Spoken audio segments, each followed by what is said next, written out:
Jesus Christ. What did he do? He just threw it and it hit the umpire. Oh, Jesus Christ.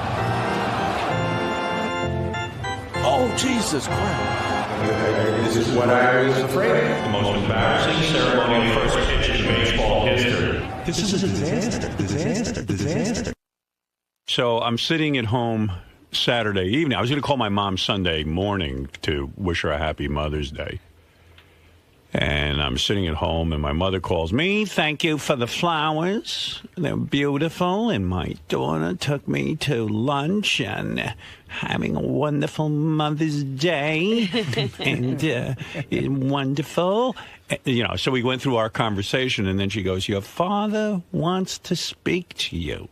Now, that's always a big deal because my father never really speaks to me that much. It's almost like there's an announcement and then your father appears. The weird thing is you hear my dad in the background. I guess what goes on is both of them can't hear anymore that much. And my mom won't even consider getting a hearing aid. My dad has a hearing aid, but it doesn't seem to change anything. And that's nice. He decides he wants to speak to me. So I'll be talking to my mother. This is what you hear. It sounds something like this. Yeah, Ma, so what? Wonderful Mother's Day. Your sister took me to lunch. I was there with Pam and Sharon. And in the background, you just start to hear. Look, I want to talk to him. I don't even know if he knows my name. I don't even think he says, I want to talk to him. Harold. And she can't hear him in the background. Let me have the phone when you're done. Let me talk to her. And what, Ben? Talk to her about your father. He wants to talk. My mother starts getting nervous. Your father wants to talk to you. It's like a big event. Yeah.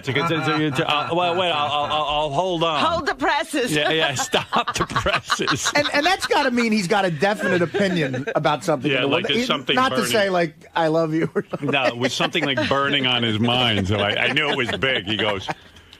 I was watching television. Did you see it?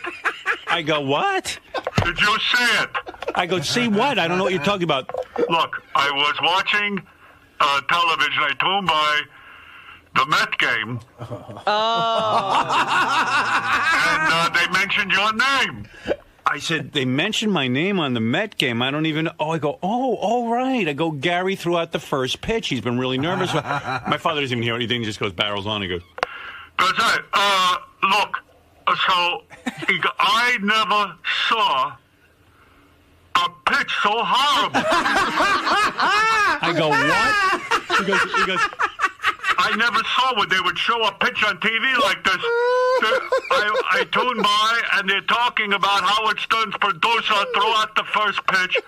He says, you never saw a ball thrown like this. I go, oh, my God, Dad. And my father can't even have a conversation, but I go, oh, my God, do you know Gary was throwing out the first pitch? His worst nightmare is that the pitch would be wild. He goes, wild? I never saw a pitch like this in my life.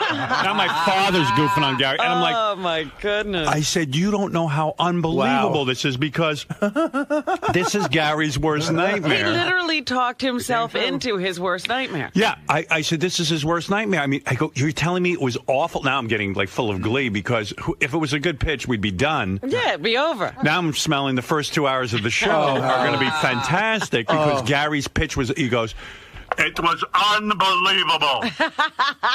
The man is right. So the man is right. I immediately watched it. And, I said, I have it right here. You have it there. He's like, send it to me. Yeah, right. Like, he wants to remember He couldn't believe it. Well, I watched the pitch.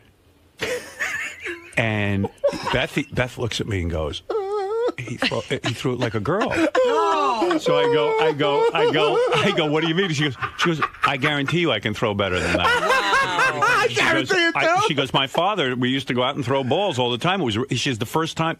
Her father was such a stickler for sports. I mean, she has two brothers who were both full scholarships for sports. Like Penn State type stuff. Yeah. Penn State full scholarship for football and basketball at University of Vermont. And, full ride, didn't have to pay for college. And she said, my dad I would cry. He'd make me put on a glove. This is Beth.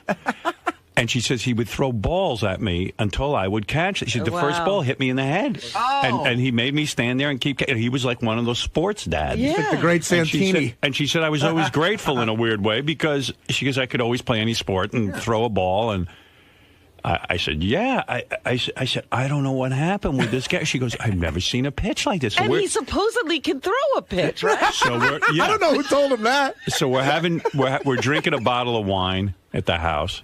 You're on that dead end street still, huh? Yeah, I'm still drinking. I'm sorry, Artie. And I got to. Hey. I'm moving 2 guys in with me to watch me full time. Why don't you make your own grave over there? Yeah. So anyway, and by the way, when I saw the pitch, I saw Artie was standing right there next to the catcher. Oh, Artie did show up. I showed up. He was down on the field. Oh, I showed up. And I said, "Where were your 2 bodyguards?" One was Joe was right next to me. Oh, he was. Look at it. You see me and Joe laugh like we're watching. I got upset. I thought you were on your own. He escaped. No, Joe was with me. Oh, good. Okay. Yeah. All right, because that's a place to score, Shea Stadium, or whatever stadium that's called now. Oh, no, City Field. City Field. Believe me, the neighborhood outside City Field is the same as it was outside Shea Stadium. Right. It looks like it's a bunch of chop shops for cars, though. I got to call Gary. I called Gary. I go, oh, what happened? He goes, I'm on my 2nd Scotch bowl. Yeah, he started getting loaded. He was getting loaded. I had to leave. It was unbelievable. Really? He was that devastated that now he had to get drunk? He had to get drunk. Some fortitude. I go, that was your worst nightmare? He goes, I don't know why I did it. So I didn't want to start busting his balls too bad. Right then, yeah. I watched this pitch. I wrote to Sal and Richard. I said, find that kid who does the animation for us. Kevin Lofton. Yeah, Kevin Lofton. I say, find him. I said, so follow the trajectory of the ball. After it leaves the stadium, where does it ends up in outer space? But you see it, you go with it all when it's orbiting the Earth, the pitch. It's space junk now. I mean, it was unbelievably bad. It was Where a double. did it go? Well, it was a double whammy because, first of all, I wish I would have played catch with Gary because I love Gary to death. But someone's misinforming him. He can't throw. He throws like a chick. Oh, and that's what I would have Beth said. I would have played catch with him for 2 seconds and begged him not to do it. I would have said, I said, I'll teach you how to call in sick or something. I mean, you can't do it because he throws like he didn't play high school ball. But that's why he was nervous because you're right. He claims he can throw a ball. He can't. He can't throw a ball. No, he can't.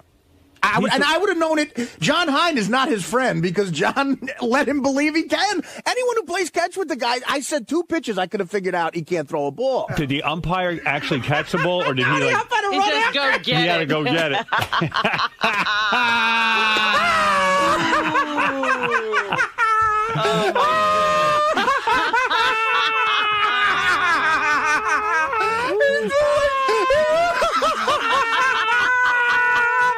My worst nightmare, boy. Me and Robert Smigel were there. I said to Smigel, what a great day. We just saw Lance Bass throw out the first pitch. Was the umpire cracking up? The whole stadium was laughing. So I said to Gary when I called him, I go, what did Artie say? He goes, Artie just, hit me on the back, and he basically said, better luck next time or something. So you were like saving it up for the everyone. You know what? Here this morning, nobody would talk to Gary. Like Will wouldn't talk to him. No one, because Gary says to me, oh my God, he goes, do you notice no one's talking to me? I go, Gary, they're all waiting and saving it for the air. Listen to this. The Daily News called Gary's pitch the most embarrassing ceremonial first pitch in baseball history. Howard, some broad who I've never heard of sang the national anthem. Yeah. She looked like a Britney Spears or something. Right. She should have thrown out the first pitch. She would have done a better job. And I was trying to justify what Gary did. It was Autism Awareness Day. He should have said he had autism. I said Gary was nice. He threw out the pitch like he's autistic. Yeah, he wanted the kids to feel good about themselves. Will, it was obvious you weren't even talking to him. It was great. I brought my whole family, went out to the game on Saturday. All Philly fans. I just wanted to see him throw that pitch. And by the way, we should mention, because it was Autism Day, Gary had brought in about 100 listeners to watch him throw the first pitch. Jeez. Lucas is such a sweet kid. He came up to me before the pitch. and said to me, Artie, I love my dad, but if he screws up, you got to make fun of him. That's what he said to me. Right. After the pitch, he saw how sad his father was. The sweetest thing happened in the suite we had. He came back up to me and, like, dead serious, he goes, please don't be too hard on my father. So I promised him, but Lucas, you're learning something about life right now. I have a job. I got to do it. I'm making money. You made a deal with a drug addict, Lucas. They don't tell you the truth. This is the way it usually goes with them. But he should have let Jackson throw it out. Because Jackson even said to me, you could tell he's a good athlete, and he said, I want to throw it out. I would love to. Like, he was ready to go. You know? And by the way, Sal is in the hallway for the TV cameras mimicking Gary's first pitch before we get to Will. What's he throwing, like Sal? Let's see. There it is. He's got the Gary mask on. You're throwing it too good. Oh, you're winding up. Okay. Take a shot put. Oh, man. That's funny. Wow. When Sal does that, that's funny. That should be Sal's stand-up act. I mean, when I heard Will was there, I'm thinking, like, it's all Philly fans, like, in his family. It's worth every penny. What happened when you were in the stands, you were watching? Yeah, we were way back in the outfield, so I had a bad angle for it. So he throws the ball, and you're like, oh, okay, it's going to reach the plate. He actually threw it far enough. Right. But then it hits the umpire, who's about 5 feet right of the batter's box. You're like, is it even physically possible to throw the ball that badly? Ralph, you're on the air. Did you see the pitch? I thought Star Trek was good. This is better. He threw like a Star Trek fan. How do you? I don't understand. Like, how did it? Like, it wasn't even close. Yeah. I mean, with all that, first of all, and then he Gary had a pitching coach. That's nothing. You don't even know the half of it. When I spoke to Gary and he was drinking scotch on Saturday night after this fiasco, I said, "What's going on?" He goes, he had hired a psychologist. Oh, get out of here. To work through it with him. Fire that guy. He hired a guy to do 100 pitches with him, a pitching coach. And Gary goes, I don't know. I threw 95 of those pitches perfectly, and then 5 of them went bad, and now I'm focused on the 5 that went bad. So then he hired the psychologist to work get through that out him. of his head. He should have had the psychologist throw out the pitch. But what you're telling me, Artie, is Gary doesn't know how to throw. He should have had the psychologist. He doesn't. I'm telling you, I could tell. I played baseball for a long time. Right. And I played like hardball. I played in the fast pitch league for a while. And I know what it's like. You play catch with a guy, you could tell, okay, this guy knows how to throw a ball. Right. And I'm telling you, if I played catch with Gary, I could have told him, don't do it, man. Was Gary's worse than Chris Rock? Yes. I think it was the worst pitch in the history. I mean, the Met players and fans, everybody around in the suite. I mean, the autistic kids were going, "Wow!" Sebastian Bach was there. Yeah. First of all, the Sebastian Bach had the line of the day. What did he say? Sebastian Bach sang 3 songs before the game, and no one was listening to him. Right. Although I thought he sounded pretty good. Right. And afterwards, we see him, and he's like one of those, dude, what's up? Yeah, he's a heavy metal guy. Yeah, right, heavy metal guy. Yeah. The lead singer of Skid Row in the 80s. But he goes, all I know is Gary threw worse than I sang. That's the ultimate insult. Thank God for Gary, is what he's saying. There was like, He threw worse than I sang. We all took a picture. Do you know the Daily News? I mean, for the Daily News newspaper to say. Comment even on a picture. I mean, to say it's the single most embarrassing moment in the history of first pitches. Yeah. In the history of the Mets? You know how many embarrassing moments the Mets have? Here it is. Worse. Gary Dell'Abate, we all know him as Baba Booey from the Howard Stern Show, delivered what has to be the most embarrassing ceremonial first pitch in baseball history Saturday. He had been talking for weeks on the Stern Show about doing this, and Saturday he finally got his shot. The video is below, pretty bad. He may actually be better than Perez and Green combined. If you look closely, you can see Stern sidekick Artie Lang, a Met hater, to the far left during the pitch. In all seriousness, Dell'Abate, a Mets fan, was at Citi Field, the Celebrity Gifts for Autism Awareness Day, which is a great cause, one that's dear to my heart. Good job, Gary, on that. But but don't pitch. Yeah, I don't think they're going to remember why he was there. That was from the Daily News, Howard? Daily News. Oh, my God. Yeah, let me check that. You see, Yeah, Daily News. I love. I think I'm absolutely sure I could do better. Well, actually, Ralph, after that pitch, you should worry about your job. I think Gary should be picking out Howard's clothes.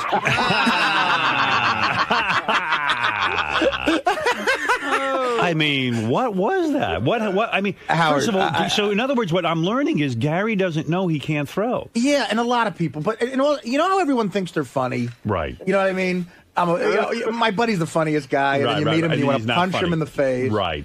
There's a ton of guys who think they can throw and they think they're athletes. Artie, listen. He didn't even come close to the plate. I understand, Ralph, but I'm sure Gary could at one time in his life throw. I'm sure he remembers being in the 8th grade, throwing the ball and being good. But Artie, Gary's had such a different life than playing ball for so long. About throw like he's a pitcher, he's a sportsman or something. You can forget to throw? Yeah, I think you can, sure. You get to hit the guy you're throwing at. Well, I mean, Maybe Gary thought the umpire was the catcher. Gary, the single worst. Do you think yours was worse than Chris Rock even? Gary. No, okay, so mine wasn't worse than Chris Rock because mine stayed in the frame. You know, Chris Rock went out. And by the way, I would love to have Chris Rock's publicist because you can't find a video of that anywhere. Is that true? You can, Howard. I searched high and low on the internet. They must have had it scrubbed. It's not on YouTube. Nope, not on YouTube. Nowhere. How is that possible? I don't know. Seriously, if somebody's got it. You were freaking out, too. You said to me, I don't understand how they're showing this on TV over. And they never showed the first pitch, and yet they were showing it everywhere. In fact, here, wait, let me play these for you. It's the most popular thing on YouTube. Wait, let me play this. Yeah, Howard TV has video of the throw, by the way. Here's the... let me see it again. I don't think Here it is. This is like watching...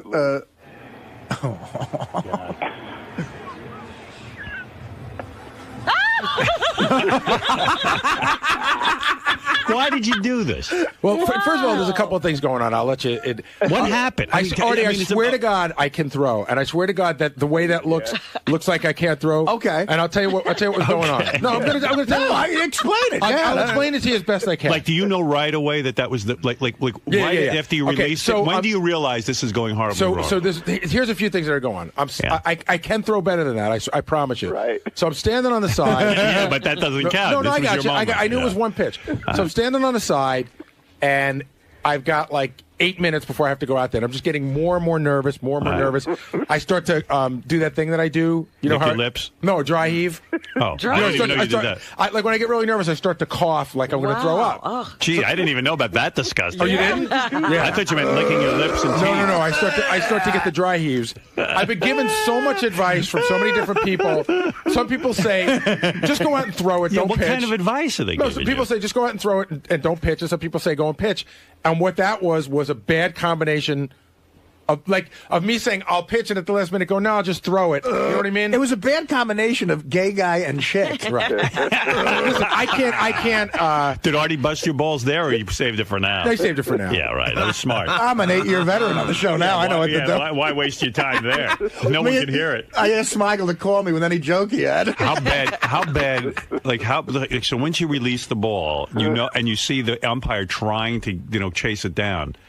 What are you thinking at this point? I'm thinking this is what I was afraid of. This was it. This Right. was all of it put together, the worst of the worst. I mean, you start thinking of all the things you don't want to do. You don't want to throw it over the head. You don't want to bounce it. I mean, for my father to call me. No, your father was the least who called me. Oh, my God. Who called you? Well, it's always funny who wants to be the first to give you bad news. Yeah, I was pretty much the first one on your face. I got a lot of texts. The first person to give you bad news is your arm. Right. A lot of people were texting me. Yeah. I got about a dozen texts from Booker. It started with, hey, heard it didn't go well. Hey, that's okay. I did it once. And then around the 8th or 9th one, it's about 6:30 at night. I'm drinking, and it just goes, dude, you're on the news. That's what the text says. Oh, yeah. Wait, who sent you that? Booker. Oh, Booker. Hey, at least you made the news, man. Yeah, that's true. Yeah, if you had thrown out a perfect pitch, it would have been over. I didn't think it was going to be this bad. Once I saw how bad it was, I thought. I thought. Listen, here's what happened. This is Star Wars big. Here's what happened. So here's what happened. So it's a bad pitch. We all know it's a bad pitch. I'm bummed out, but still, in my mind, it's within the Howard Stern universe. Right. Meaning, you come to work on Monday, you guys make fun of me, we show it, we put it on the TV show and everybody sees it. Jeff Curro might yell at you. Right. Yeah, all right. So and the listeners are there, but listen, the place only holds 40,000. You know what I mean? So what happens is during the game, this guy Kevin Burkhardt is a really nice guy. He interviews me during the game, and then they show it. When they show it, my heart just stopped because then I realized now it's been taken out of the Howard Stern universe. It's on everywhere. And sent to the world. Right. And then like yesterday before the game, Jackson puts the game on every day. And before the game, you know that mayor of Cincinnati that threw like the worst pitch ever? I turn on the game, it's 12:59, and I see they're doing a side-by-side. Oh, my God. I'm not kidding. But here's the worst. Here's the worst part of the whole thing. This is one of the worst catastrophes I've ever seen. And they say it's close. Wouldn't it be cool if Major League Baseball started to use this clip like in an opening montage for every single game? Like it became like a wide world of sports kind of thing. So they decided that as bad as mine was, it's pretty bad, but not quite as bad as the mayor of Cincinnati, but it's very close. Right. So I realize now that for all eternity, I'm the second worst pitch. The worst pitch in New York, the second worst pitch, and I'm linked to the mayor of Cincinnati. This might make Jackson a Yankee fan. Well, all of this is going on the whole weekend, like leading up to this. Mary's like getting mad at me, even like the couple of days before the game. Because you're stressed out. I'm stressed out. I'm ruining everything, and because Beth said to me, "How will Mary be about this?" I said, "Mary's a real ball buster. She's not going to sit and give him any compassion." No, so she shouldn't. I mean, this is ridiculous. So it's the whole thing. He embarrassed the whole family. Have Mary and your sons been relocated yet? Aren't they in the witness protection program? So, all right, here's your new name. So we get home on Saturday, and I'm really bummed out. Mary's like, God, like I've been putting up with this for 2 weeks. Is this going to go on now? And I'm like, you're a woman. You do not understand what this means. And she goes, you're a woman too. So yesterday, how do you understand what it means? So yesterday at 1 o'clock after this thing is on TV, right? Wow. I just hang my head and I go in my office and I'm in there, and she just comes in and she goes, "So you're gonna ruin Mother's Day?" She goes, "This is what it's gonna be." She goes, "This is my day, and now it's all about you." Oh my God! Hey, this is sweet. Gary's kids are on the phone. They want to make him feel better. Hey, Gary's kids. Oh, that's mean. Kids. What do you think of your dad? All right, they can't stop. That sounds like Jake and Chubba from Queens. Howard, here's how you know it's really, really bad. I get a text. I'm going to pick up my mother to bring her home for Mother's Day. I get a text on my phone, and it says, "Sorry about the first pitch. How are you doing?" And you know how people text you and you don't know who it is? Right. Yeah. So I go, "Who sent this?" Because they should put their name on it. So what I usually do is I hit the button to dial it, and then I usually get the person's voicemail. It was the owner of the Mets. Oh, it was Jeff Wilpon. You're kidding me? I sort of know him. Oh, but he's just like, he wanted to see how I was doing. Wow. Oh, wow. By the way, they announced the game in Spanish. You could even hear during Gary's first pitch they reference it. Pero primero, aquí está Gary Delabate del Howard Stern Show para tirar la primera pelota del juego. Please welcome Gary Delabate. También lo conoces como Baba Booey. Y ahí va. A la puchica, este pendejo Monkey Boy no puede tirar para nada. Quizás con ese gran peso de su tooth and gums enorme, su balance ya está todo chiflado. Los otros jugadores ya casi están cayendo por el ass breath que tiene este hombre. Ahí va ese Neanderthal jungle creature, oímos. Todo el mundo. Y ya vamos a regresar después de estos comerciales. Oh, my God. What do you got there, Jason? An article from Newsday.com. Oh, What does Newsday say? Yeah, let's see. Howard Stern's longtime producer, Gary Delabate, is infamously known as Baba Booey. The history of the nickname comes from a mistake Delabate made in the studio many years ago. Saturday, Baba Booey messed up again, big time. Watch it. Then they have the tape on the Newsday.com. Oh, they direct you to that. Huh? Yeah. They're driving people to the website with it. And then guys write comments underneath it, and it's like, God. "Ouch, Gary. This pitch just makes me cringe. I watched it live about 15 times. As someone who pitched for 10 years, he should have called me and not a sports psychologist, as he claims." Howard, that's not a comment. That's the author. Oh, that's the author. Oh, my God. That's the writer from Newsday. The key, I thought it was like a kid. This is great. The key is to put zip on the ball, Gary, and throw over the top. I really can't decide what it looked like. Maybe a boomerang throw. But I've never thrown a boomerang. It just looks horrible. Continuing to pile on, it's one of the most unathletic things I've ever seen from a grown man. It ranks second to Chris Rock's opening pitch, so at least you're behind Chris Rock. There's some good in this. Apparently it's worse than Chris Rock's, right? Artie loves this. Let me just say that. I the last time I was at a Met game was 1985. I told Gary. And the only 2 times I went back to Shea Stadium after that was to see the Who and the Rolling Stones. Right. This blew both away. Did you know right away, like as someone who played ball, when even the wind up is sort of? Well, I didn't wind up. My suggestion to Gary was to wind up because if you wind up, you kind of get lost in the wind up a little bit, and it takes your head off throwing. Right. Like but a lot of people said, and then already just as many people said, don't wind up. Really? People just said, just throw it like you throw it in the front yard. Again, I'm telling you. Well, clearly you should have listened to them. I'm telling you, Jackson and I went out on the front lawn that morning because I walked it off. I threw the pitch, and it was a strike. Walked it off.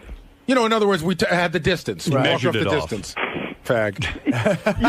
you spent. Here's the problem, Gary. You spent way too much time thinking about that. That's right. Well, That's can right. I say something? But First of all, why put yourself in that position? In other words, I don't even think I've thrown a hard ball in my life. I don't know, maybe 10 times. You do better, though, I'm sure. I think I would because I've thrown balls and they... Well, you're the type of person who the type A would kick into where you'd obsess. You'd make sure you could do it, otherwise you wouldn't do it. Of course. Right. In other words, why did you... Gary, you can't throw a ball. I've never seen... I swear to God I can, and I swear to God I throw a ball every day. When you... I don't know what you call this. When you go like this... But I decided to do... That's how that's like a girl throws. I decided to do 10 things at once. It looked like you were in the Go-Go's. Yeah. Listen, I won't deny Gary, for a second how bad it looks. And I can throw. Is the way you threw it. I know, but that's because I tried. Like I went to like go. Artie, like this. Howard, I know. I couldn't even do it. I tried to imitate it, and everything I did looked more manly. Artie being there, was that like the greatest thing ever? Ralph, I'm telling you, it was better than any concert I've been to. It was the atmosphere. First of all, I wanted to hate that place. It was nice, huh? Baseball heaven, man. Wow. So will you go again? Will you maybe go to some Met games? If the Yankees beat them again in the World Series, I'll go, yeah. Right. I showed Jackson. You like it better than the new Yankee Stadium? Well, I haven't been there yet. I'm going I'm going to a Yankee game with my tickets for the first time Friday coming up. All right. And I can't wait. Throw a ball out there.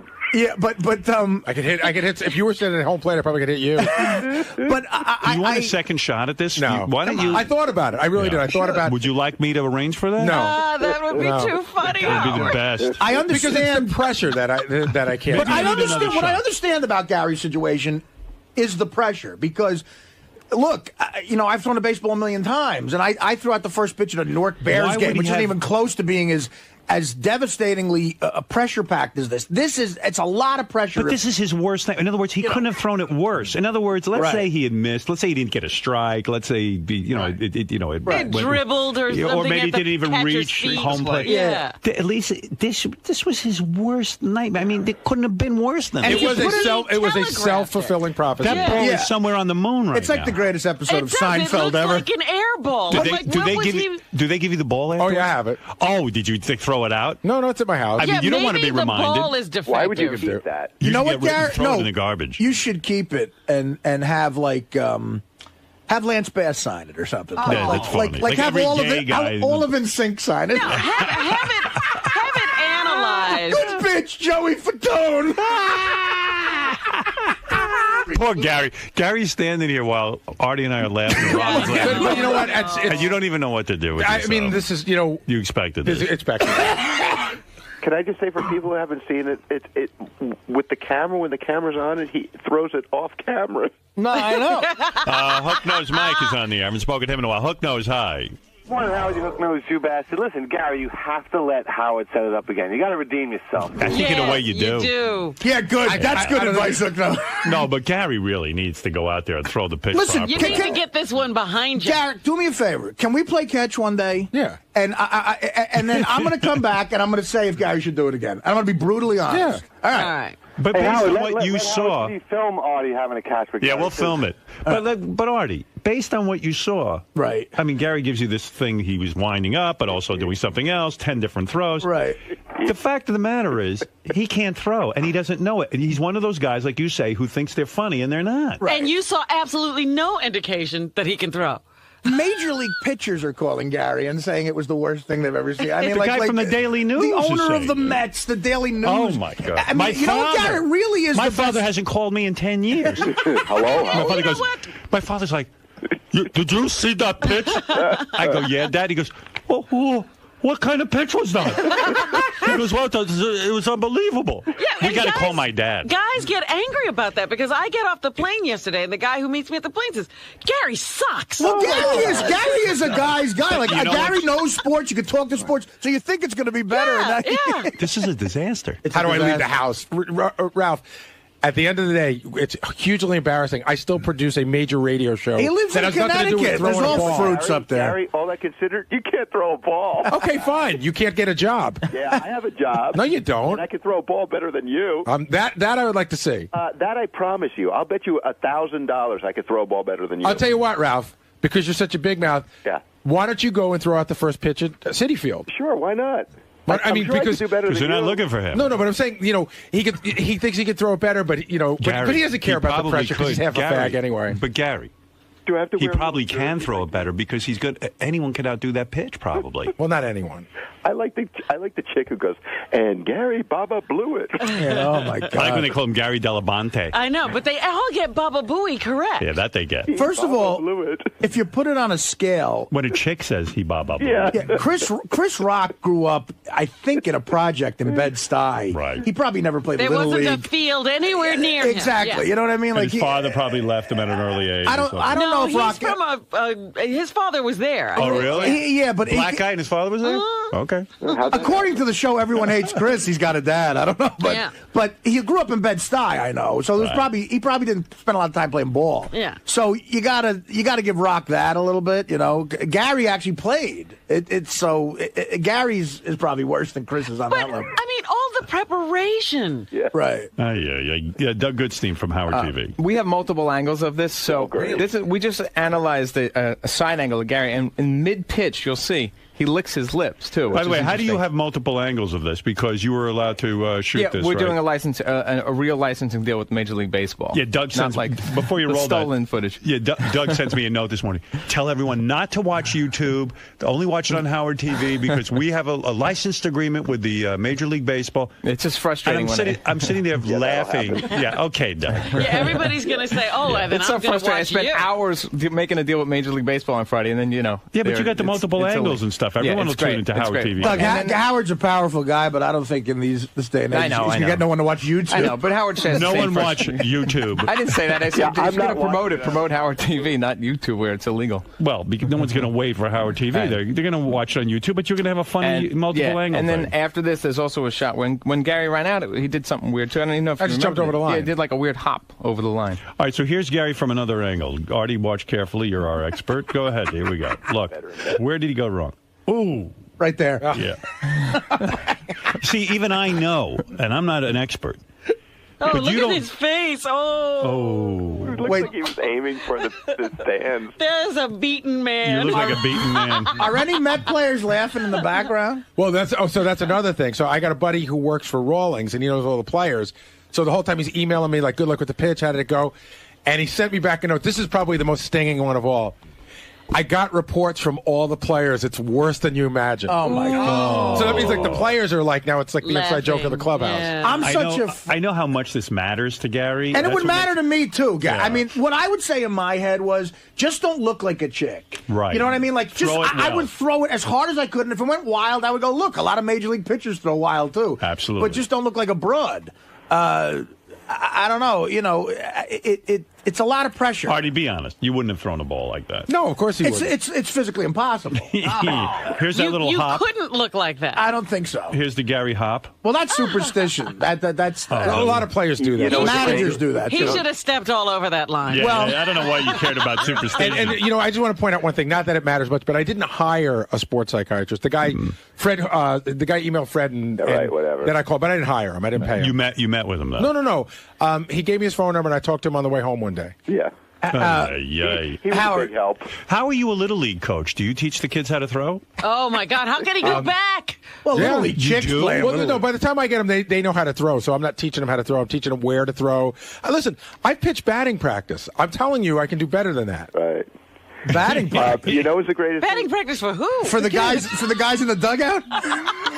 What is that, Ralph? Gary has like a jersey, like a baseball jersey on too. Yeah, No, it's a T-shirt, Ralph. They gave him a Met shirt that said Baba Boo. Why number 9, by the way? You know, I don't know. The guy handed it to me. I have no idea what the number meant. So, Gary, someone told me that your attitude with this pitch is that you're going to embrace it fully and just start living like a woman. You're going to start Really? Who told you that? That's what someone told me. Like, you're going to get you the put on a dress. operations. Changing his name. Yeah. That's who you should get to sign the ball, Siobhan.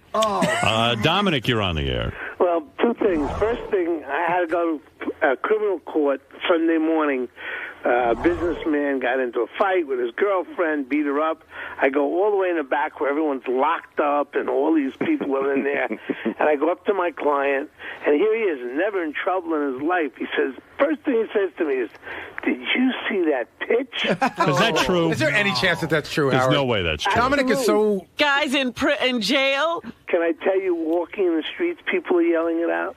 To you? Just yelling it out, of course. It's incredible. The pitch heard round the world. All right. Thank you, Dominic. To be yelling, why don't you get married for a 5th time? Yeah.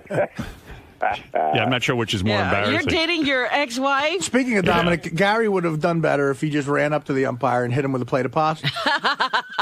Wolfie, go ahead. Hey, Howard. I'm not one to usually be negative, but I've seen better arms on a snake. It reminded me of a little kid. They just wind up and throw, and they're 2 feet away from you, and the ball just completely jumps to the side. And I was actually rooting for the guy because his kids were there. You know what did Gary in? I'll tell you what did Gary in, Wolfie. The pitch itself was not televised originally. You went out and did the first pitch. They don't televise that. Well, they wouldn't televise this one either. Right.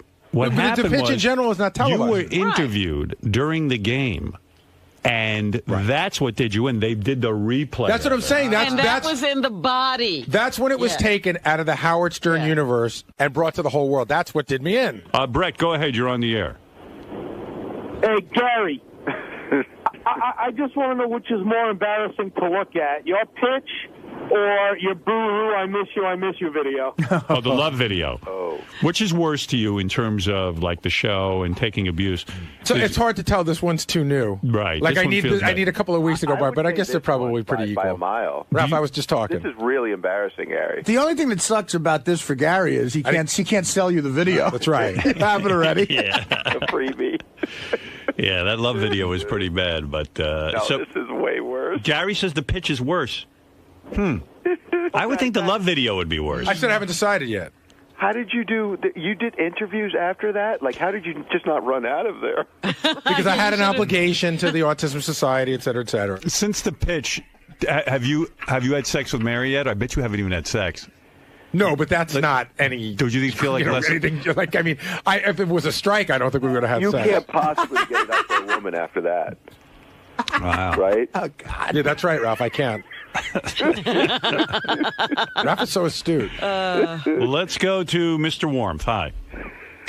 I want to thank Gary as a member of the Stern Fan Network for giving us a wonderful weekend. Thank you, Gary. Did you have a big weekend of comedy, Mr. Warmth? Oh, yes. The comedy gods were smiling down. I have a feeling like most of the people in the stands probably thought Gary was an autistic kid. Yeah. And he would have gotten away with it. Like they were like, hey, that's a pretty good pitch for an autistic kid. Let's hear it for Skippy. Yeah. But then I think once they went on TV and outed him as Gary from the Howard Stern He's show. not autistic? Let's hear it for Belinda Carlisle. That'd be funny if he'd gone out dressed up in a dress the next time. Like if they let him go out again. Throwing out the first pitch and talking about it later on her Twitter, Paris Hilton. So,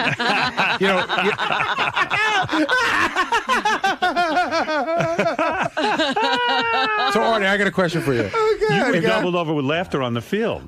Howard, I mean... You turned away. Listen, you were so embarrassed It was for him. such a great New York moment. New Yorkers are so brutally honest. You doubled over with laughter where you had to hold on to, I saw a railing. Yeah. I held on to the back thing. You almost fell over. Yeah. I had been to the gym. I was weak. Well, Gary, I don't know. I don't even know if you saw it the first time hit the umpire. You were so funny. Oh, my God. It really was one of the... Listen, I was at the game where Reggie Jackson hit the 3 homers. There he goes. Oh, there's Gary double over. I mean, there's Artie doubled over. Yeah. Oh, God. And Charlie talking to me. And all those guys, by the way, all those guys in the yellow shirts, they're all security guys, ex-cops who work security there. They all had the same opinion of the pitch, pretty much. Charlie had. So how do you go on living with this? I mean, what's your plan? I mean, time goes by, This too shall pass. Was your weekend the worst weekend ever? See, the funny thing was my weekend was the worst weekend for me. I mean, I had to go out yesterday. My kids both had flag football games, and only one person said anything to me. Most people hadn't seen it, or if they did, they didn't say anything to me. They were too embarrassed. So I said, like, when we got up, Mary goes, again, is this going to be the whole day? I said, Mary, we're going to a field of thousands of fathers. I go, that's all they're going to talk about. All right. And so the best part was, we're standing there, and she goes, see, nobody's talking about it. And then one of the dads I know who actually runs the Major League Baseball network comes over and he goes, like, not even like, hey, he goes, what was that? He's like, what was that? Oh, did Mary hear that? And I go, see? And she goes, one guy. And it was one guy yesterday. Right. Then my in-laws came over, and my father-in-law, like, sort of heard about it. And he's like, can we see it? And I'm like, no. And, it's a lot of that. Right. And then, I tell you what, Saturday night, I went to bed, and I woke up at 2 o'clock in the morning sweating and just replaying the pitch in my head all over again and thinking about this morning, even though this is, about what I expected, but, you still think about it. So you woke up and the first thing you thought about was the pitch.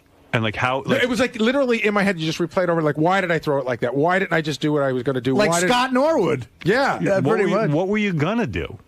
Well, again, I practiced like a wind-up in a real pitch, throwing really hard. And then I just wasn't confident in that. And then I just thought I'd throw it as a throw, and I can't explain it. It's just such a look of defeat, Were the garage guys heckling you this morning? Because that's what I heard. No. The guy in the garage is. Yeah. I got to tell you, nice pitch, maricon. What did the guy do? No. John, who runs the garage today, who doesn't have a Spanish accent. John, I've always thought John should be on the show. No, I mean, he didn't say anything. He just made a joke about it, but he would, he would never let anybody off the hook for anything. Of course So, like, not. that was the first thing. Driving in, I go, I wonder what John has to say. Right. And then he actually didn't say much. He just, like, I think he said something like, missed the plate, huh? Yeah. I wondered how you were going to set this up today. It's so perfect that your father called you. Oh, that was God. a perfect way for this to start. Oh, but it was unbelievable. But here's the question.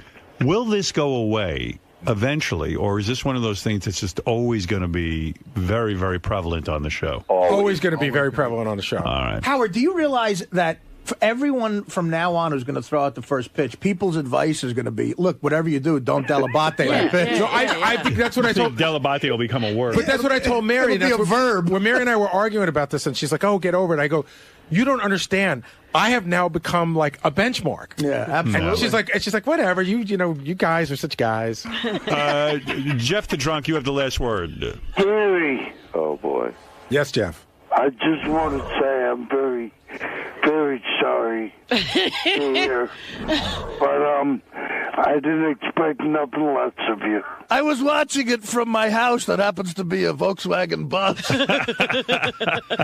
And I was embarrassed for Gary. Well, I was waiting for my shipment of government cheese and weed. You could throw better with your bad arm, can't you? I could throw better with no arm. I could have thrown better with my ass. Gary, where'd this pitch all go wrong? When I said I would do it, it's just right from the beginning. Right from the beginning, I started, talking myself out of it, and now it's there forever. It's the worst thing that I could have ever imagined. I really don't throw like that. I'll go. Maybe we'll go out for the special, and I'll go and throw a couple of pitches, and you'll see that I don't throw like that. Now, what was going through your head when you were on the mound? It was like an out of body. Like, my legs were like rubber, my arms were like numb. The last thing I remember was John Maine threw the rosin bag down, and I looked at him and he looked at me, and I thought to myself, like, even that wasn't good, because I'd rather have somebody I didn't know than somebody I know right there. And then I held the ball, I gripped it the way I wanted to grip it, like over the seams. And he said, "It's your pitch," and I threw it, and I just didn't have faith in myself. No, what went wrong with the pitch? Did you think you let it go too early? Yeah, let it go too early. And I let it go too early, and I didn't throw it with full force. I sort of let it go halfway through the pitch. Now, is there any chance you're going to do this again? No, I'm done. Your pitching days are over? Yeah, they're done. The greatest of all time. I'm coming to see my main man, Howard Stern. We're going to talk straight talk, get it right, get it real, talk about HulkHogan.com, my energy granules, about the wife that's running crazy with a 19-year-old, the 50-year-old wife that's going nuts with a 19-year-old. We're going to talk about everything under the sun, wrestling, you name it. We're going to talk about Pam Anderson's legs. We're going to talk about everything. So what you going to do when Hulk Hogan, the greatest of all time, and Howard Stern run wild on you, brother? Hulk Hogan is here. See Hulk on American Gladiators Monday nights at 8 o'clock on NBC. Yes, he's hosting that with Layla Ali, I think. That's Muhammad Ali's daughter? Yeah, the boxer. I think she's kind of cute. She was on that Dancing with the Stars that you love so much. Hey, there he is. Look how big he is. But you know what? He looks smaller. Represent your boy, man. I like that boy. Bubba Army. What'd you do, man? You pumped up. I mean, your arms are bigger. Hey, I'm sorry. I'm sorry I got both phones from him, but Nick might call me from jail, and I got to at least say good morning if he calls me. Absolutely. Would you say hello to him if he calls? Of course I would. Just remember, you're being recorded. Anything you say can incriminate you, so no nail files in the apple pie or anything like that. I mean, I can't say I'm going to send you a gun so you. No, you can. Oh, you can say it, but please don't do that. Are you? Where? You want me here? Well, yes, yeah, sit down. Have a thanks. seat. When you become a single, how's your hip? My hip's better. He's got a bad hip? No, I got a hip replacement. Oh, you did? Why but does it hurt? Still hurts? We had in the guy Jesse Ventura, who just had a hip replacement. Please. Anyway, nice guy. Well, he said he felt bad for you as a father, but he did badmouth you. He said he's brutal. He said you ratted him out to Vince McMahon. He's so full of shit. You're anti-union, dude, apparently. let me tell you something. Jesse has worked on these stories for 30 years. He has a lot He's finally got him out. Jesse knows just a little bit about a whole lot of things. Right. And you should ask him about Plato's retreat when he used to come to New York and him and his wife would do all the wife swapping. Oh. You should ask him about coming to San Francisco, going running wild on Quaaludes for 72 hours and showing up with the same clothes on, pissing in his pants and everything. You should ask him the real stories about Jesse. Because Jesse said he never did drugs. Please. He said he did some testosterone. Please. But dude. he never smoked weed. He said he never. Dude, I smoked pot with Jesse in the hotel room and his partner Adrian Adonis. Give me a break. Really? Yeah, really. Because he claims because oh, dude, stop. You got to. But that was back in the 80s. Because we had what's his name, the Iron Sheik on, and he used to call Jesse the Medicine Man. Oh yeah. And so, what does that mean? Okay, Robin. I don't know these Explain terms. the world to us. It's a Blue Jay. Double Blue Jay, brother. And around. So you guys are hot. You never stop. You're doing great. And I'm just trying to play the second half of the game here. I'm worried about you. I'm doing better. When you sat down, we have a lot to cover, but when you sat down, you looked like you were in physical pain. Yeah, my back's pretty messed up. What is it messed up from? Wait a minute. I told you one of the things that used to kill me about his reality show is that everybody's lounging around the pool in the beautiful house, and then Hulk limps out because he has given his whole body to making a livelihood for his family.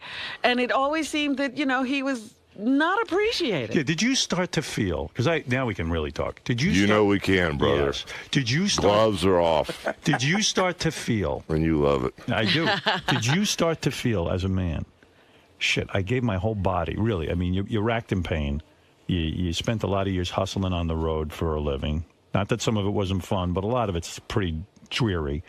Did you start to feel resentful that, like in a sense, that your family was having such fun and good times, and meanwhile you're down there trying to maintain your physical health? No, I didn't feel resentful. It's just, I couldn't stay ahead of the curve because it was never, it was never, the house wasn't big enough or we had to move again. So I had to hustle. I actually kind of like retired one time, and then when I saw this big monster house being built, I went to work for Ted Turner for 7 years. And did Linda put pressure on you and say the house isn't good enough for us? No, she didn't say it was good enough, but she always wanted to move. And like when we went to Miami a few years ago, I remember you didn't want to go there. No, I wanted to stay in Florida, but Brooke was recording there, and so Linda found a house and she wanted to move there. So all of a sudden, Timberland, what's his name? Timberland, the producer was going to buy the home. But instead, I came in like at 7 in the morning with Brooke from the recording studio. They woke me up. Oh, we got to look at this house. We got to buy it. So, when they talked me into buying this house, this is what I want. This is what I want. Put $14 million into the house. All of a sudden, 6 months later, I'm standing there in the house by myself, kids gone. I'm going, what am I doing here? Ugh. So, and then, when she moved out to L.A., she got this rental house in Brentwood, $22,000 a month. Why did she want to live in L.A.? Because her family's from there. But why did she have to move you and spend $14 million in California if she wanted to move to L.A.? Yeah, brother, you got to fix what's wrong on the inside before everything works on the outside. You know what I'm saying? How miserable I knew you were when we were at Bubba's wedding, and you walked in carrying that big box, whatever the hell, the gift was. Right. You looked like you just wanted to kill yourself.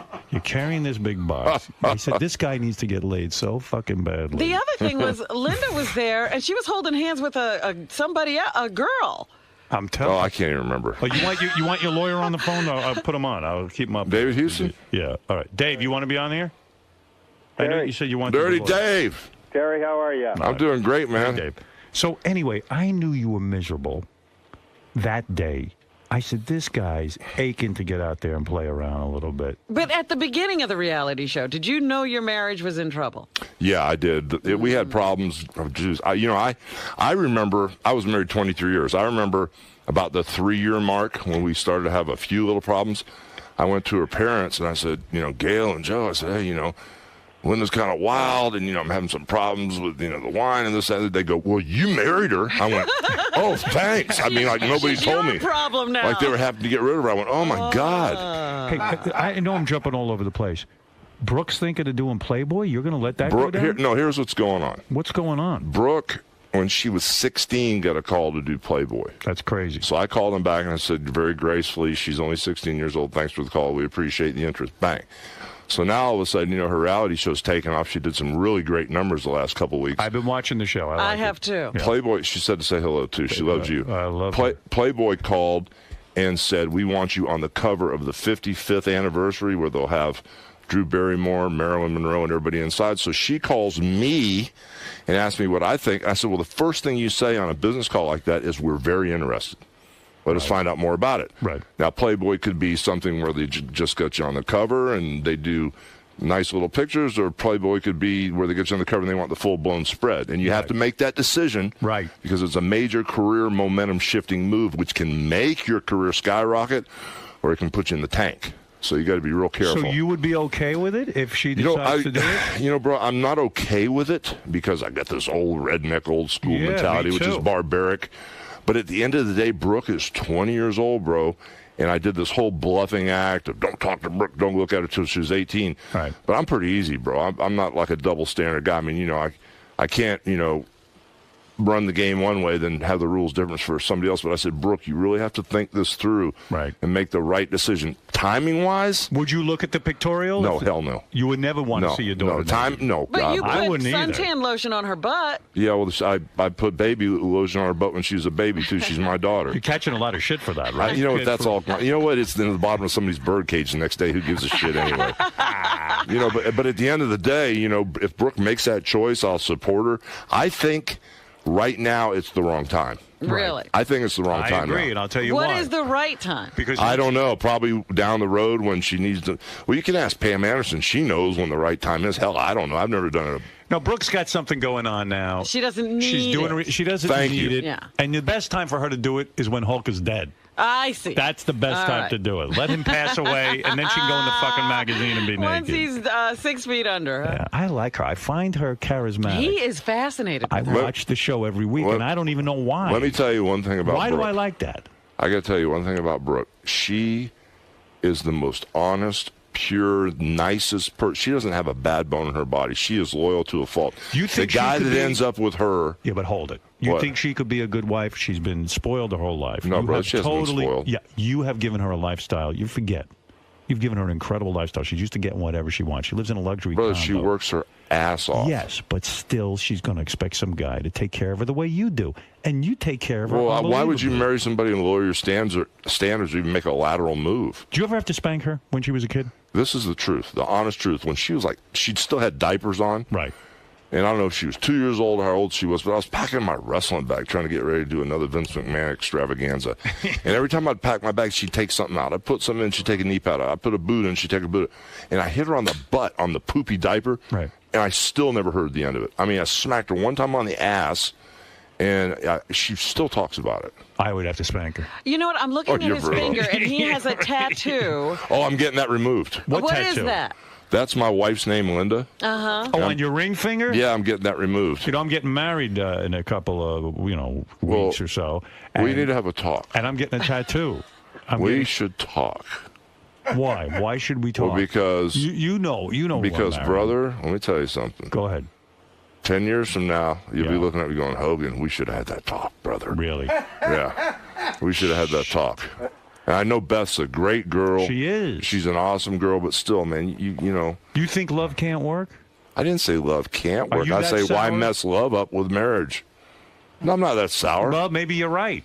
Beth even said that to me last night. She goes, I'm really nervous about getting married. I said, why? She goes, what if it fucks everything up? No doubt, brother. But why does it have to fuck everything up? It doesn't have to. Maybe even Beth, it won't change a thing.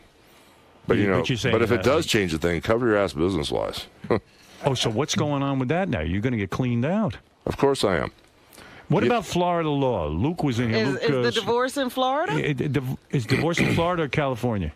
It's in Florida, but Florida's a no-fault state. But it should be an easy. That's what none of us. Even David's on the phone. That's one of the things we don't understand. It should be just an easy divorce. It wasn't an argument. It wasn't. She's gonna want money, man. Oh, but of course, it was an argument when she filed for divorce. It means I never want to see you, be with you. I'm not in love with you anymore. So I figured. But what caused the divorce? Were you already fucking around, or was she? I know she's fucking around with some 19-year-old pool boy or something. Right? Yeah. Like one of Brooke's friends. Yeah, that's been a tough one on the kids. Yeah. That is tough. Brooke's not even talking to the mom. No, and kind of it got really crazy because things have kind of like escalated because, first off, when Brooke started dating the kid, she told Brooke she was the boy was 27 years old, which kind of appalled Brooke. Because that's kind of young for a 50-year-old. Oh, hell yeah. Are you flipping out about it psychologically? No, bro, I'm cool with that. I'm way cool with that because I'm not connected with her as far as being in love with her anymore. Yeah, but what the effect it has on the kids. The effect it has on the kids is tough because what really kind of set it off is when Brooke found out how old the guy was. It was a situation where, Brooke was living with me, right. Because there was a bunch of crazy stuff going on, and Brooke finally figured out who both of us were. Mm-hmm. So Brooke's living with me, and all of a sudden, she started packing up a little overnight bag, and I guess Linda had talked about spending the whole day and night with Brooke. So Brooke didn't want to upset me, and when she's packing a little bag, she goes, oh, Dad, I'm kind of like going to go over and spend the day and the night with Mom. And I think Brooke thought it would roll into like 5 or 6 days, Right. And she didn't want to upset me. I said, oh, that's cool. So all of a sudden, when Brooke's packing up, Linda calls and says, well, let's just meet for breakfast. Oh. And switch gears. So she says, let's meet at the Willowdale house, a big house. So Linda goes to the Willowdale house. Mom's not there. So Mom goes, come to the restaurant. I told you to come to the damn restaurant. So Brooke flipped out and said, Mom yelled at me, said, come right to the restaurant. I said, okay, we'll go meet your mom at the restaurant. Well, what happened was Brooke hung up the phone, and this is the house she grew up in. She wanted to go upstairs and see her room because she hadn't been there for 4 or 5 months and see what clothes were there. And as she walked upstairs to turn left to her room, she looked in Nick's room. Now, Nick's in jail. Right. And when she looked in Nick's room, all Nick's clothes were on the bed. His jewelry was out. When she walked in Nick's room, the computer was on. And she goes, what the hell? And all of a sudden, she opened Nick's bathroom door, and there's 2 6'4", 19-year-old boys. She goes, what are you doing in my house? And the one kid goes, I live here. I date your mom. Oh. And Brooke looked at the kid and goes, you're Charlie Hill. I went to school with you. You're younger than me. So Brooke started shaking and called me. Oh, my God. And I didn't know if it was going to be an Aruba situation. They were going to beat her up or rape her. I don't know what's going on. So I said, just tell them you're calling the cops. They left, and as Charlie walked out, he clicked off on Nick's computer. So, I mean, the invasion of privacy to put your daughter in that situation. And Linda got pissed at Brooke and said, Brooke ransacked the house. This is the house she grew up in. Wow. So now Linda doesn't talk to Brooke anymore. And then do you think this is all a result of the reality show? Would you, if you had no, to do bro, it there were again, problems before the reality show. So the reality, you don't blame the reality show. You don't feel like it was a mistake. No. I mean, things were going to turn out the way they turned out. Everybody wanted to do the reality show. It put extra pressure on, but there were already problems with Linda and I for the last 10, 12 years before that. It was a nightmare. I mean, Linda. Why didn't you get out sooner? Because for the same old story for the kids, brother. For the kids. Do you think it was good for the kids? You staying Not together? now. Not now. I don't. In retrospect, everyone always now says I that. realize that the kids. It would be better off for the kids to be from a broken home than be in one. Mm-hmm. And now that I really see it, and there were things like, just sometimes I would get these crazy cheap shots when I'd talk to Brooke and say, Brooke, what do you think I should do? She goes, Dad, Mom doesn't love you anymore. That's tough coming from your kid. Were you not having sex for the last 10, 12 years with your wife? It was off and on, but it was very rare. Very rare. And here you are, And you're Hulk Hogan. I mean, you can get laid. Stop. I mean, you can, right? Well, I'm dating a really nice 34-year-old girl right now. Did you move right into the dating the 34-year-old girl, or did you go out and have a little fun? Brother, I didn't have anything. I've been through this crazy transformation. I don't want to Bible thump you, but on my wrist I have awareness. Yeah. And I have grateful. Because When did you put that on? Right when all this stuff going down, I was soul searching because I went to a really bad place for a while. You just got those tattoos? Yeah, about 6 months ago. I went to a really bad place, and I got really weird. I was so depressed. My family was no. Oh, thanks, Robin. What do you mean by weird? What do you mean weird? I just was so depressed that I lost, my wife, and she walked away after 23 years. Even but though we you were should fighting, have been happy because you were miserable. I wasn't happy because, bro, I thought that when you put your hand on the Bible and you said, "Till death do us part, through better or worse," that we would go through this and get through it. I had no idea that the final argument would end up in divorce or whatever. So I kind of got by myself. I was in this big house, seeing all my kids' pictures and everything. And with nobody in there, your mind starts playing games on you. Right. You start drinking a few beers, and you and you get a little weird. Were you thinking you were going to kill yourself? I had some weird thoughts. No shit. I had some weird. But did you take a gun out and try to kill yourself? No, I didn't take a gun out and try to kill myself. I had a gun in the house. I've got a permit. I've never shot the gun, never brandished the gun, never anything. But the gun is there, and the thought process goes through your head. But at the end of the day, the overriding thought is your kids. Right. And so you go through this huge depression. And, I started praying. Well, I was praying the last couple of New Years to be happy. That's all I wanted to be, was happy. And all of a sudden, I got sick and tired of being sick and tired. I kind of just snapped out of it. And what happened Who did you turn to during these times? Did you go to a psychiatrist? No, I didn't. I just talked to a bunch of friends. And Who? Bubba? Did you Here's the deal. Here's the deal. Did he start in with you? Who? Bubba. Did you talk to him? Oh, yeah, Bubba helped me a lot, He did help you a lot. I actually he's a good guy, Bubba. Yeah, he's a great guy. I actually moved in with him for a while just so he was worried about me. He says, "Come stay at my house." But what happened? How was that? Did you see Heather naked? No, you did not. Not even during that time. But that was tough because when I was staying with Bubba, every morning I'd come down and I'd see his 2 kids, so that was tough. Right. And all of a sudden, now you're living in Bubba's house. You're not with your family. That is depressing. Yeah, but that's okay. But Bubba has a boy and a girl, and I'm sure that reminded you. And you weren't going out and meeting girls at that point? I was going out and drinking and running around, but I was too depressed to talk to anybody. How long did it take you from the time that you and your wife said, "Okay, that's it, it's over, I'm moving out"? How long did it take you before you start dating? Do you wait an hour, a half hour? How long do you wait? Honestly, I really have never dated. Okay. How long before you? But it probably took a couple months before I met somebody that was really cool. What'd you do for those couple of months? Did you get any? Pussy? No, bro. Nothing. Dude, you can't. Dude, that's why you were depressed. No, it's not. Let me tell you something. When you're that upset mentally, nothing works. Oh, that works. No, it doesn't. Trust me. Okay, you've never been that. You should have called me. Never mind Bubba. Well, you're not my type. I would have told you what to do. I'm not your type. No, but it's, the thing was, I just get sick and tired of being sick and tired. In the last couple of years, I just prayed to be happy. And I thought you were happier. Like when I see you at the wedding, when you're hanging out with your daughter and your son, you were way happier, felt way younger, way more forceful than when you were standing next to your wife. Yeah. Well, let me tell you what happened to me. I actually didn't think I could go to this buyer's meeting and sales meeting for Walmart. Right. And I had Hogan Energy in Walmart. And all of a sudden, I went to Texas. I didn't think I'd go, and I spent 2 days there talking to the buyers and everything about Hogan Energy. And on the way back on the plane, I was moaning and complaining to some guy in first class, and this lady tapped me on the shoulder. She goes, "You need this book." And all of a sudden, I looked at my watch. I had like an hour on the plane, so I can read real slow and microscope a script, a 100-page script, and take 8 hours. Like I'm blocking it and shooting every scene. Right. Or I can speed read through a 100-page script in like 20 minutes. So I started speed reading through this book, and I saw what it was. I broke a sweat. I went, "Oh, my God, I don't want to give this book back." And as I was reading it and flipping out, right when the landing gear was going down, the lady goes, "Keep the book." And the book was The Secret. What is The Secret? You don't know The Secret? I know private parts. The only book I ever read. Okay, that's a hell of a book, too. But Thank you. I don't want to Bible thump you, but it had to parallel what I believe religiously. It couldn't be a snake oil type deal. So religiously... Did you read The Secret, Robin? I've read The Secret. Did it do something for you? Absolutely. So what happened was... Should I read this? You'd probably be cool. You'd probably dig it. Okay. If you don't want to read it, they get a DVD. But what it does... DVD is good, too. Yeah, it's awesome. But someone reads it to you. Yeah. like but what it does is it kind of paralleled what I believe, because I'm a Christian. You know, I believe that, you know, the brother died on the cross to pay for my sins, everlasting life, all that stuff. You buy into all of that. Well, I'm not going to go down that road and Bible thump you, but what it does is for me to read The Secret and buy into it.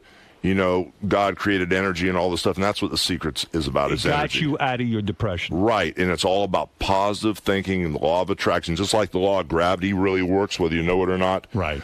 The law of attraction is a real scientific law. We got negative and positive charges. We emit vibrations. And you're saying between a man and a woman? No, between anything. Everything. Similar vibrations attract. Like if you're in a great mood and you're happy, you know, my gosh, you'll attract those type of vibes. If you're depressed, manic, you're going to attract other. Thank you. Yeah, so I started reading that law of attraction. I figured it out that, you know, for 20 years I was doing training, prayers, and vitamins. I was unconscious and I didn't know what I was doing, but that was all positive stuff.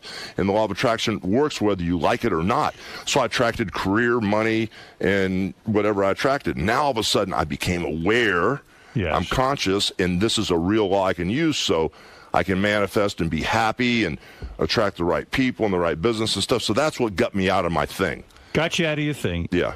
And so what was it like after all those years of marriage? You finally get a new chick. Talk to me about somebody that. you can have regular sex with. Let me tell you. Locked up in a fucking prison. Let me tell you this first.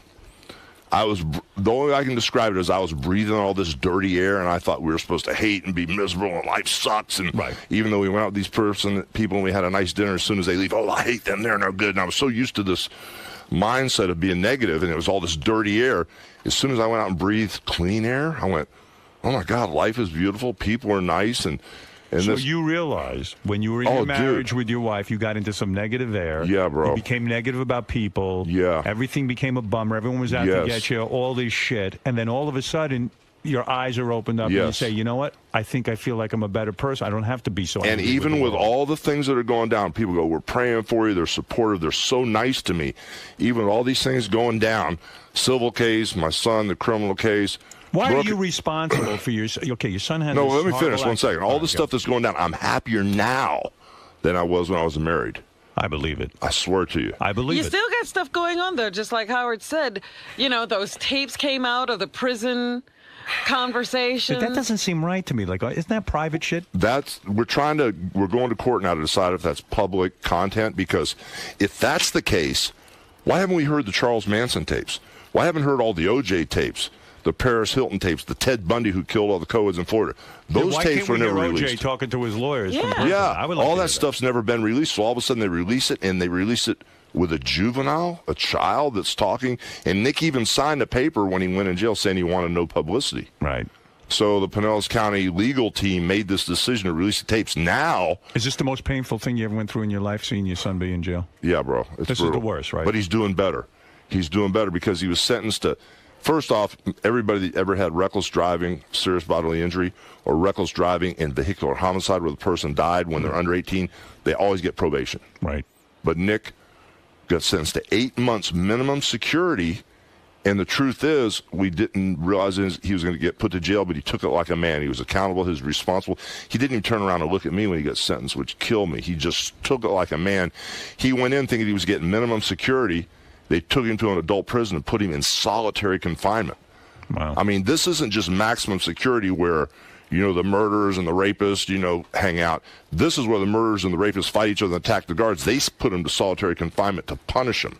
Could you give him any advice about prison? Could you say to him, here's how you're going to remain mentally tough? We read, bro, and when he could get to a phone, we read. I got him dialed into the being positive and walking in the spirit of Christ, brother, and it got him through it because most people who go into solitary confinement, the hardened criminals, after 48 or 72 hours, they file an emergency injunction to get them out because they mentally start to unravel. Right. Nick lasted 28 days, bro. Wow. And it was for the reading and just being positive and just knowing that, you know, you have to be present and in this moment because the past doesn't exist. It's over. In the future, you look to that for salvation. But being in the moment, this is the only moment we ever have had or ever will have is this moment. Right. But and I said, you got to be grateful for where you're at. But why are you financially responsible? If your son screws up, why do you have to be on the line financially in a civil suit? I don't understand why. Well, it's me and my wife. Right. Like why? And she doesn't think she's responsible. She wanted custody of Nick and she wanted to take Nick in. David, you still there? Yeah. Hey, Howard. Yeah. What they're saying is because he's a juvenile, they're the parents, and they're alleging under Florida law that makes the parents responsible because he's still a juvenile when this crash took place. Oh, I see. So that means you're but you got insurance. It's a car accident. You don't have insurance. I had minimal insurance because Linda told my bookkeeper we didn't want to pay expensive insurance, so we basically had no insurance. Oof. Oh, shit. Wow. Yes, sir, brother. Ooh, yeah. Oh, so you got a lot going on, man. Yeah, but it's all cool, man. I'm happy. You're not going to crack. No, I'm good now. I could have, but now I'm good. So now you got lawyers working on it, like Dave here on the phone, and he's working things out. Right. But it's a lot of pressure on you mentally. I mean, come on. It is, brother, but you know what? You worked your whole life. You banged your body up. I mean, you've been through a lot of shit. Yeah. You hustled.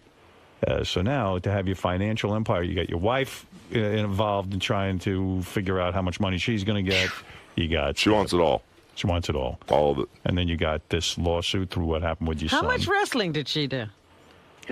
She did none, but I mean, she was on the Hogan Knows Best for 4 years. She ran a restaurant for 6 years. She's generated income, but now she's acting like she can't work, of course. Mm-hmm. And, she wants to make a career out of me, whatever she can do. And she wants all the trademarks and all the, just everything. It's like she wants it all. How are you going to sort this? It's going to take years to sort all this out, isn't it? Whatever. Yeah. It's all good. So tell me about something good so you finally, this is what I want to know.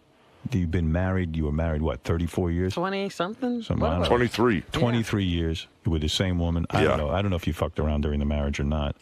But he's not answering. He's not answering. Don't answer anything, Terry. Don't answer anything? Are you serious? No, wait a second. Are you serious, David? Yeah, no, you can answer other things. Other things. Don't answer that? Of course not. Oh, I was going to answer it. Some guys, seriously, some guys during their marriage do, they fall. She might have had a little something on the side. You might have had a little something on the side. Who knows? I don't know. I mean, you saw Jesse Ventura at Plato's Retreat, or you just heard about it? No, he used to wear the Plato's Retreat shirt on TV doing it and brag about him and his wife Terry going there. Oh. So you went there too? No, I didn't go there. I just listened to the stories. Oh, okay. But I'm just That was in New York, Plato's Retreat. Yeah. So then, in other words, if you were kind of... But here you are, a single guy. Yeah. You're famous, All of a sudden, you're now a free man. You can breathe the free air, as you say. Yes. Is the chick the one that kind of looks a little bit like your ex-wife, looks a little bit like Brooke? She got the blonde hair. You know what they say? They say blondes all look alike. I mean, if you look at her, she doesn't look anything like Linda. But you might have a type. Oh, yeah. Well, I was attracted to her because I was stumbling around this health food store, Nature's Food Patch. I was stumbling around, and all of a sudden, I was looking for these animal crackers. Right. Because I love these organic animal crackers. And I couldn't find the damn things. And here's this blonde-haired girl in the aisle, and I said, "Excuse me, do you work here?" She goes, "No." I said, "Well, do you know where the animal crackers are?" And I looked at her eyes because my eyes look like they're always bleeding. I'm so tired and they're irritated, and I need some surgery on them to clean them up. There's these little things from the sunspots that I've got. And I said, "Why are your eyes so white? I've never seen anybody's eyes so white." I thought maybe she was on something. I didn't know. Right. She goes, "No, I just eat all organic food, and here's the animal crackers." So. And I just remember talking to this girl, and she had this aura about her, this positive vibe. How did you get her number? I didn't. And then about 2 weeks later, I ran into her in that same health food store again, but this time... Did you go back looking for her? No, I didn't. I was walking around with my tail between my legs at present. About 2 weeks later, I went back and ran into her again. But this time, not only did I notice her eyes, I noticed her booty, too, and everything else. Yeah. And I started talking to her, and she was an artist, and... this and that and the other, and she worked at Delta for 8 years, and she'd seen me in Cincinnati, and she'd seen me in the Tampa airport, and we started talking. So I asked her for a number.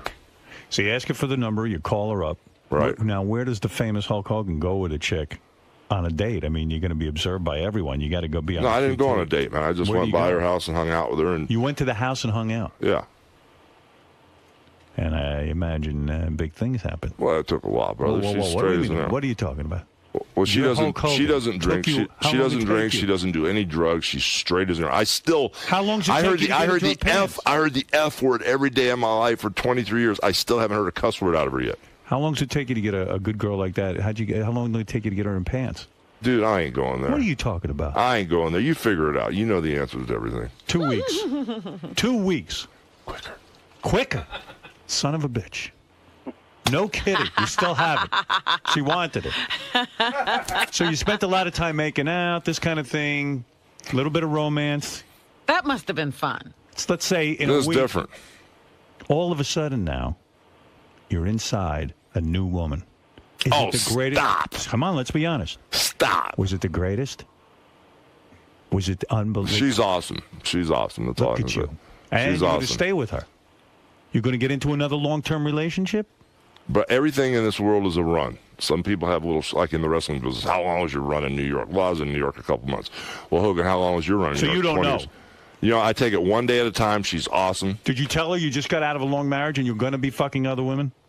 Did you I tell didn't her that? tell her. No, I didn't You did tell her not that. discuss that with her? No, I'm not that type of guy. If I'm locked in with somebody, I'm all the way in or all the way out. You are? Yes, I am. All the way I in or all the respect way that. All the way in I or all the way out. respect that. You know what I have to She's ask? awesome. You need a period of time, though, where you're going to go out, whether it be 6, 7 months, maybe a year. How long after you and Are these Linda Howard split? Stern's- Wait a minute. Yeah. How Are long these after Howard you Stern's and Linda rules? split did you get into this relationship? A couple of months, he said. Well, no, that's after she filed for divorce. Linda split a long time before that. Oh. Linda left me in Miami and took off Oh, I didn't know. and split and went and rented a house in Brentwood, and I wasn't welcome to that rental house. Oh. I bet you don't even remember now what it was like to make love to Linda. I don't even remember the last time I was with her. Wow. It's been that long. Jesus. So now what are we going to do about Bubba? Bubba? What do you mean? Bubba's rolling. Bubba's weight. Oh. Hey, yeah. Where is your role in all of this? Well, he's got his own gym now. You get his own in gym. Tampa. He's twice the size of when I last saw him. The And- guy is 500 pounds probably now. No, he's not 500 What is he, pounds. 400? I don't know. No, he's not. But he started working out again. He's getting back on track. Is he? Yeah, he is, and he's rolling. You got to He's rolling. motivate this guy. Yeah, well, when he was working out with me every day, He was good. now I can't even work out my own gym at my house. What kills me, you talk about my wife and this 19-year-old guy. First off, Linda in that Tampa area, nobody likes her because she's been mean to everybody. Does that bother you? Because it's a reflection of you, too. Yeah, well, not anymore. Everybody knows when I grew up there. Everybody knows me, and they know she's got her own deal. And this 19-year-old guy being with her doesn't bother me. What bothers me is him being in my house, sleeping in my bed, working out in my gym, driving my cars, bro. That's the thing that bothers me.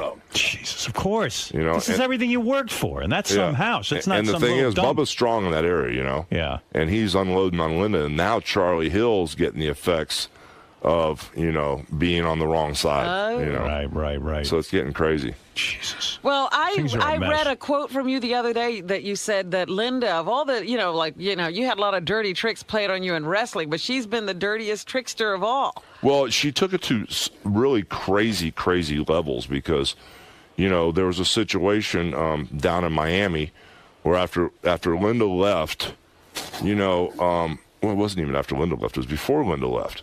But what happened was Brooke was working for this record company in South Beach, and she had a handler, a girl named Christiane. Right. David, can I talk about this? Yes, go ahead, Terry. Okay.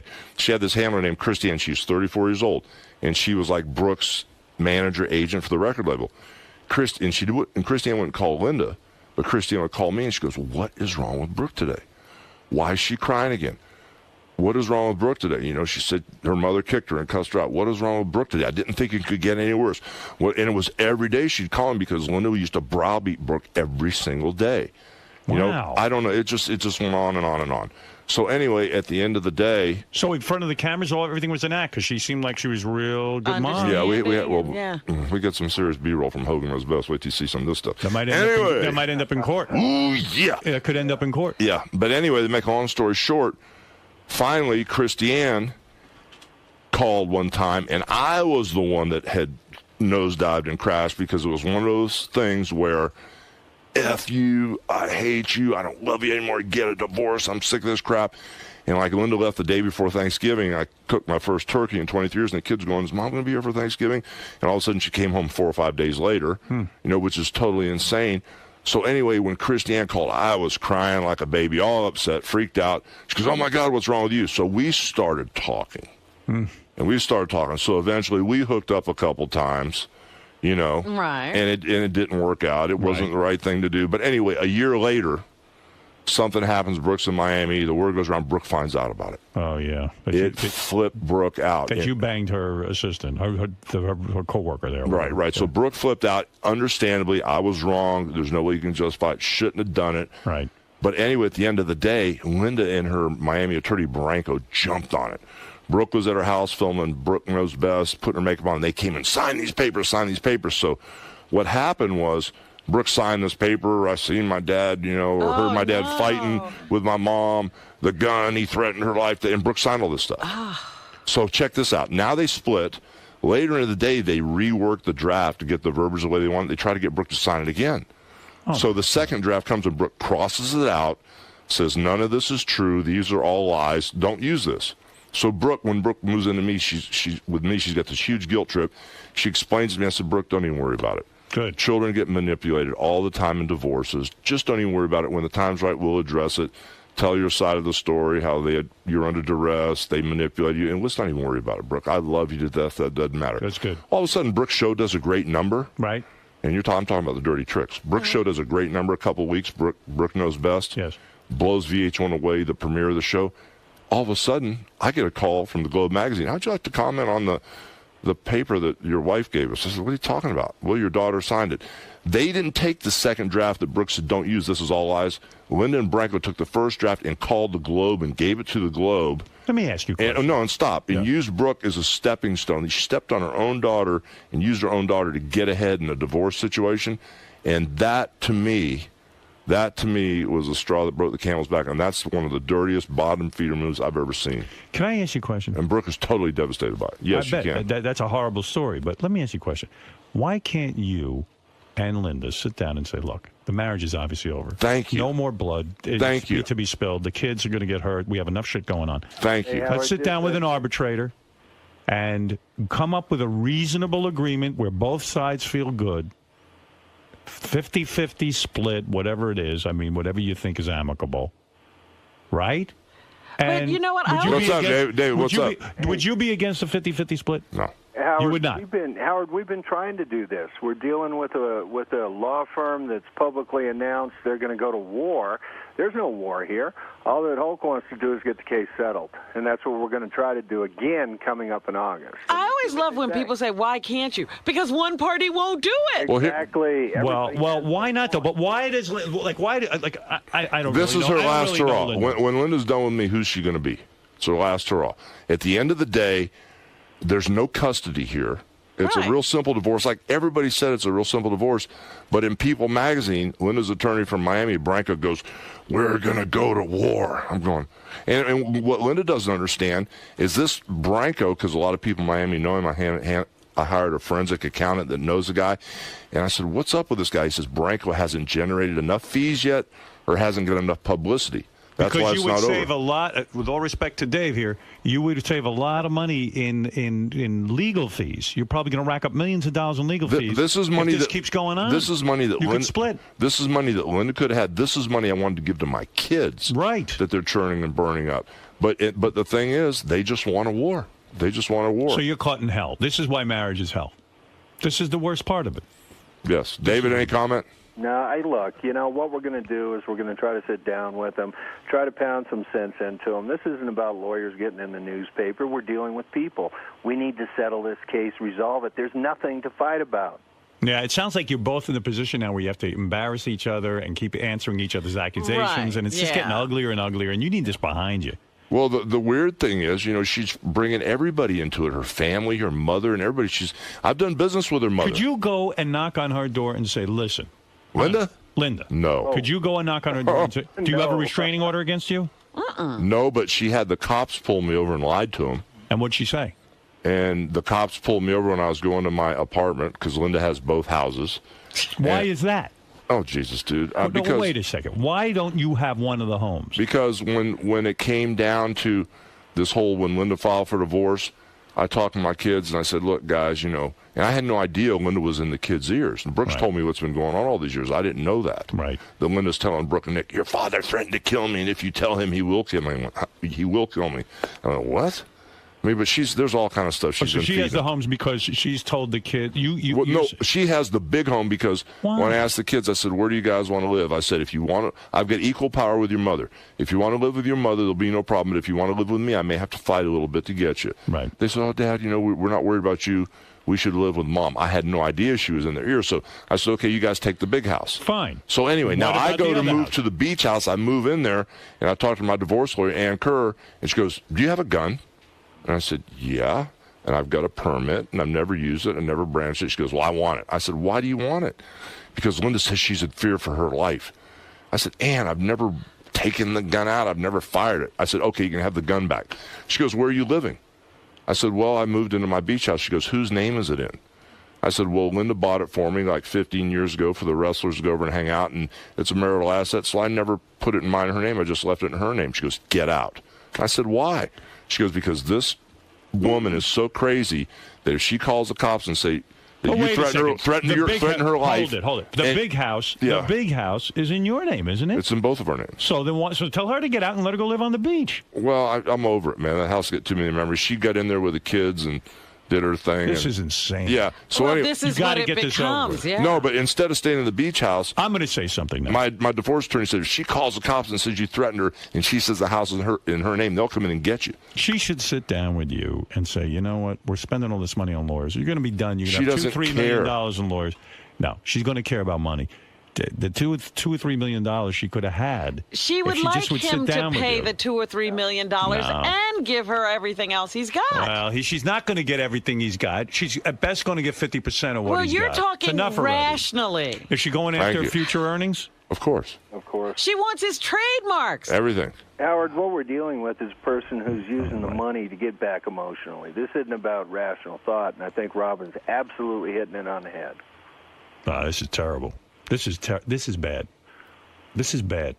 Where are you living now? In an apartment. A nice apartment, at least? Is it as big as Brooks on the show? Or no. I mean, Brooks doing better than me.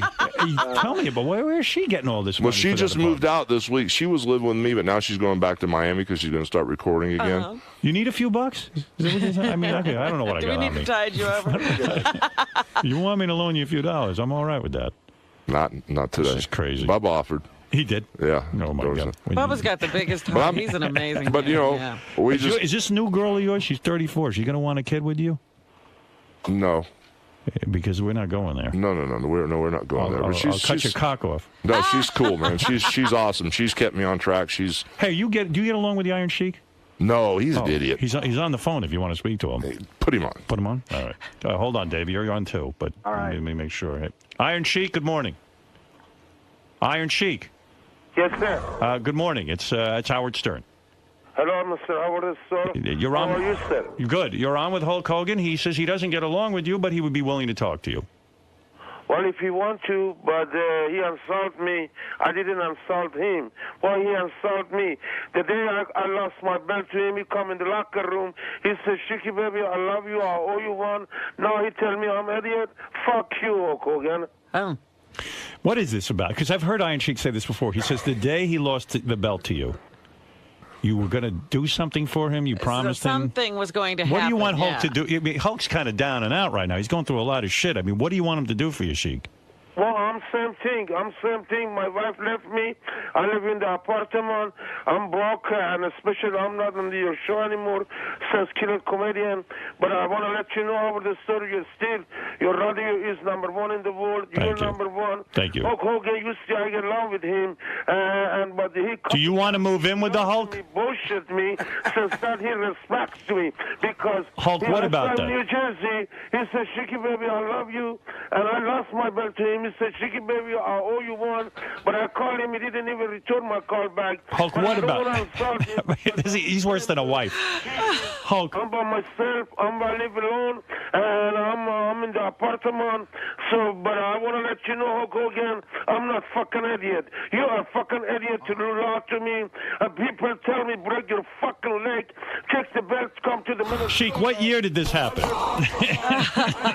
Poor Hulk. Do you have a lot of this with a lot of your old wrestling pals? You know, since we wrestled and he lost the belt to me, I've probably wrestled him 200 times since then. Right. You know, and now he's saying, after you lost the belt to me, you said me to fuck off.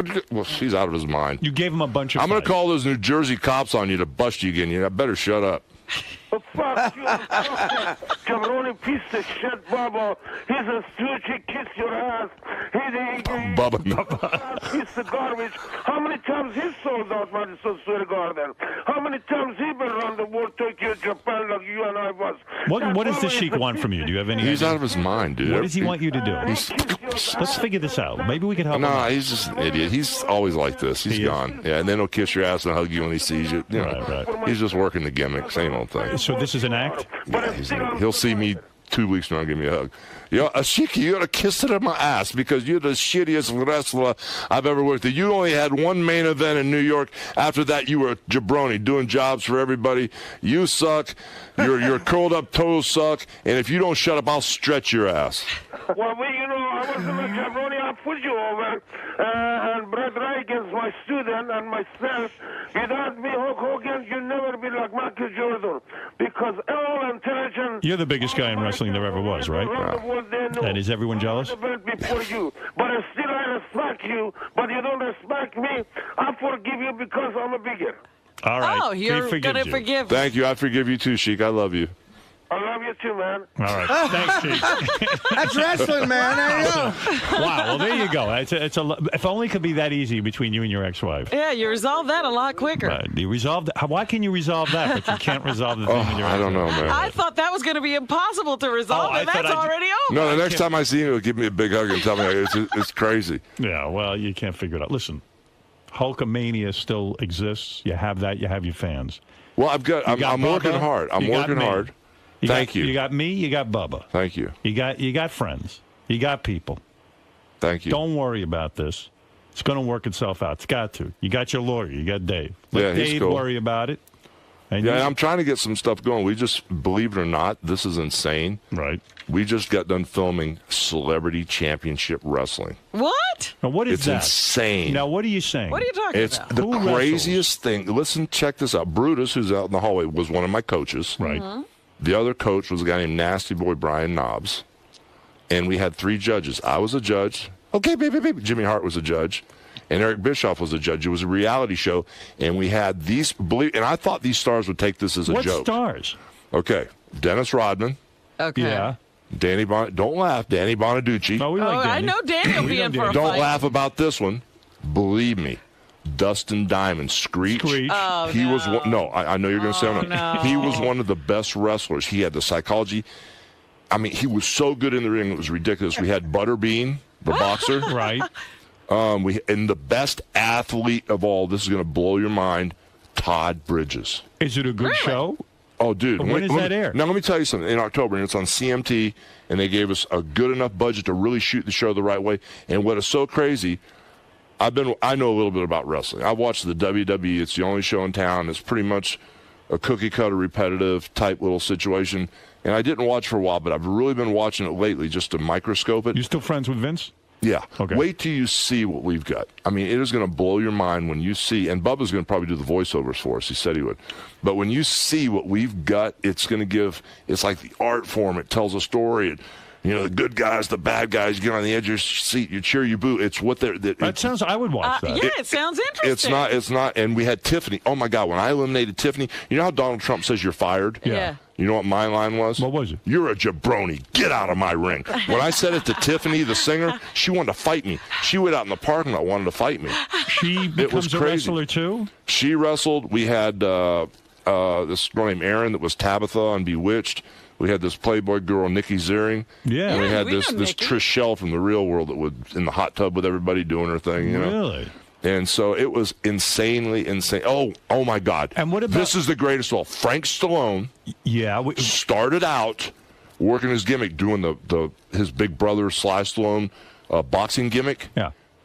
2 weeks into the show, he found himself. He became a full-blown drag queen. What? And I told Frank, I said, Frank, We don't have these clothes in wardrobe. He goes, don't worry, I'll bring them from home. Frank Stallone wore women's clothes. Wait till you see this. Full-blown drag cleaning. He found himself. What do you mean found himself? You mean he found his character. It has to be an extension of it has to be an extension of what you really are for it to work. So you're telling me he had a closet full of women's clothes at home? All I got to tell you is after the last show, when we had the rap party, he didn't take the eyelashes off.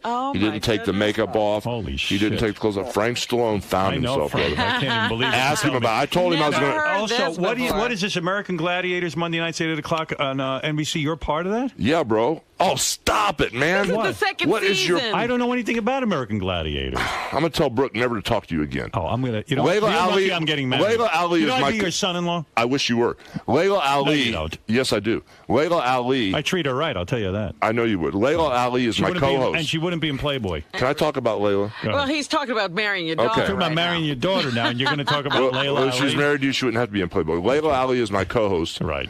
She's doing great. We got American Gladiators coming up this Monday night. It's like the semifinals, the first hour from 8 to 9. Then from 9 to 10, we got the finals for American Gladiators. It's on NBC, 8 o'clock. I know a girl who actually competes in it. And this girl is an animal. And you know what else I want you to check out? Yes. I finally got my website up and running, HulkHogan.com, and I've got something you guys need. What? I've got Hulk Hogan energy granules. Now listen, don't horseshit me. What do you mean energy granules? I need them right now. Let's say I'm going for a run. I got to go run 6 miles. What it is, you know how Red Bull has that edgy aftertaste and stuff to it?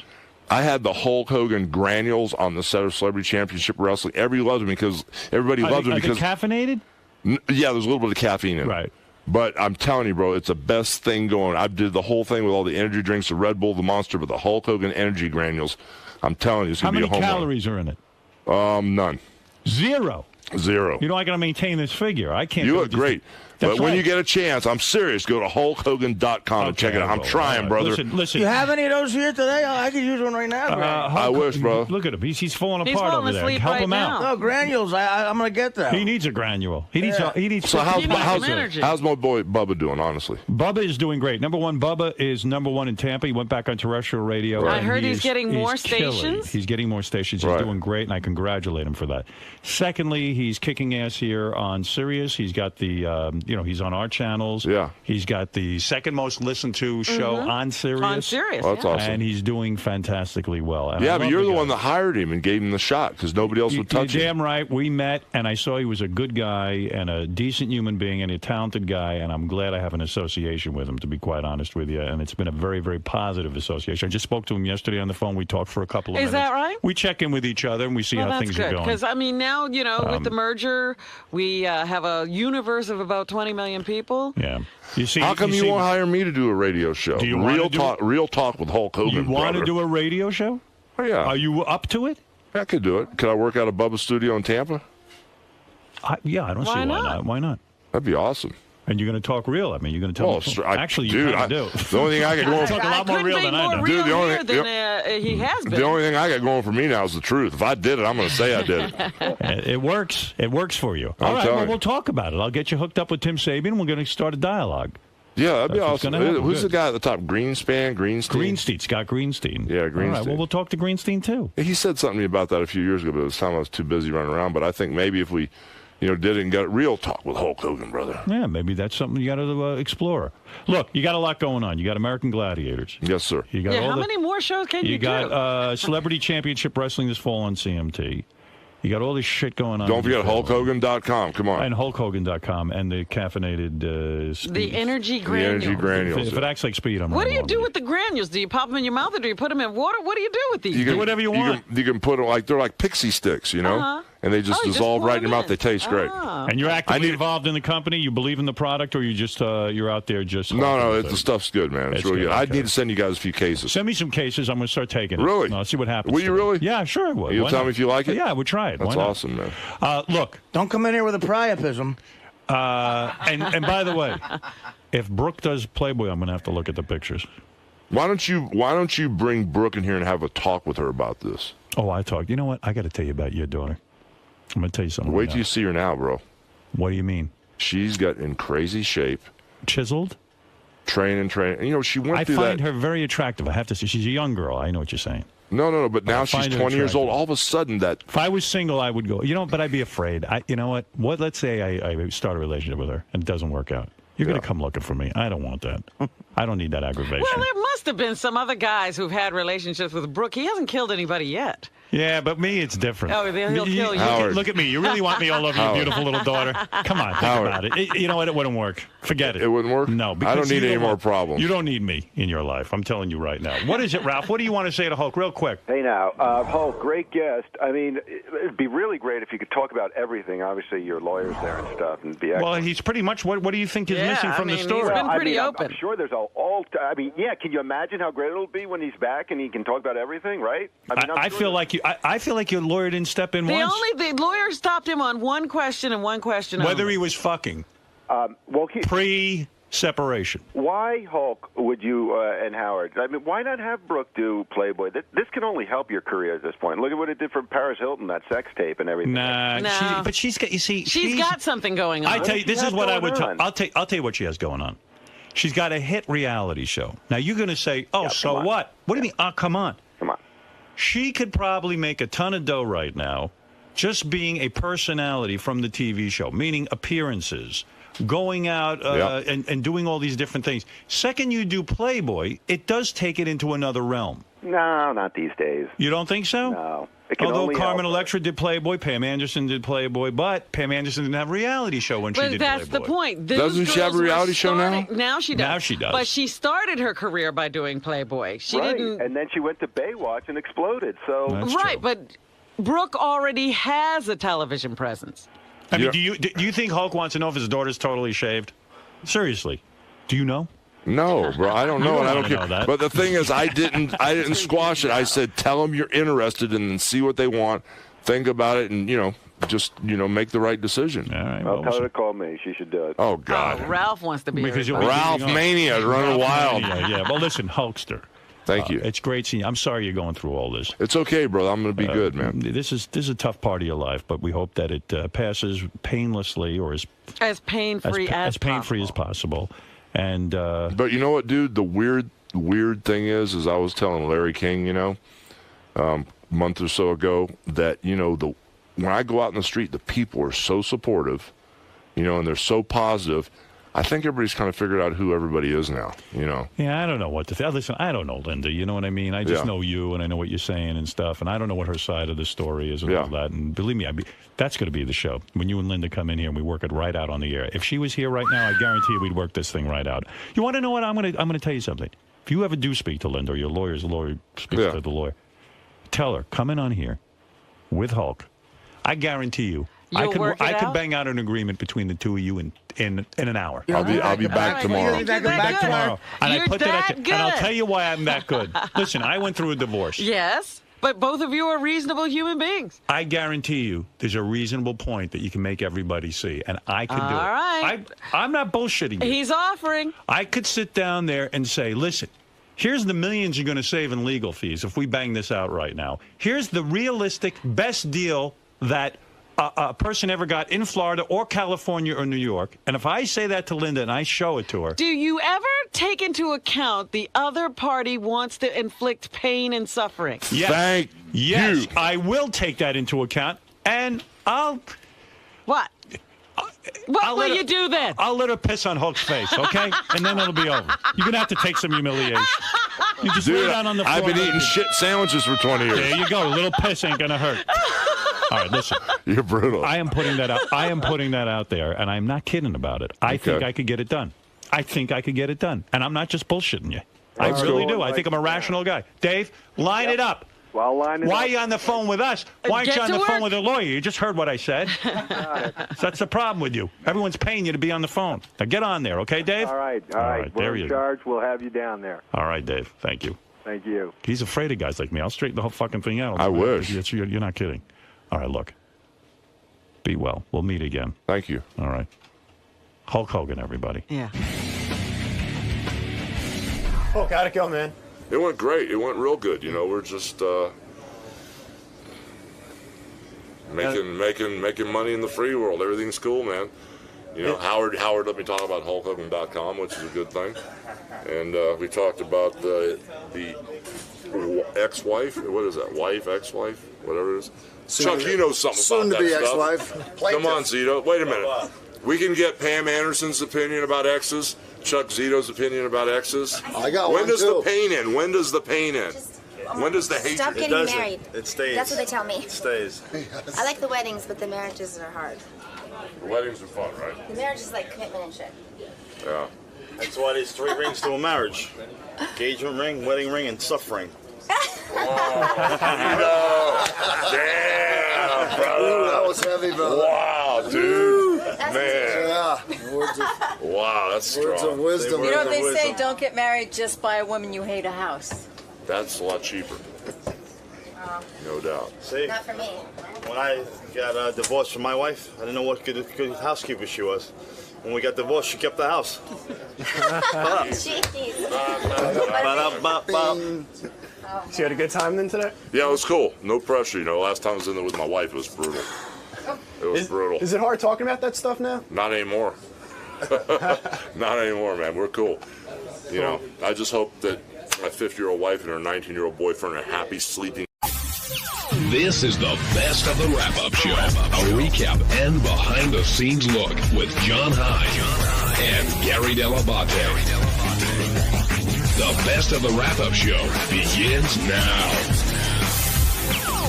Hey, it's Gary Dell'Abate, Baba Booey. On Monday's wrap-up show, Sal came in and talked about how he's attracted to Tan Mom, which we thought was odd. He also talked about how Cats in the Cradle makes him cry. Then he cried. And then Benji talked about tasting his own semen, and Ronnie talked about it a little bit too. Very strange day on the wrap-up show. Here's how it went.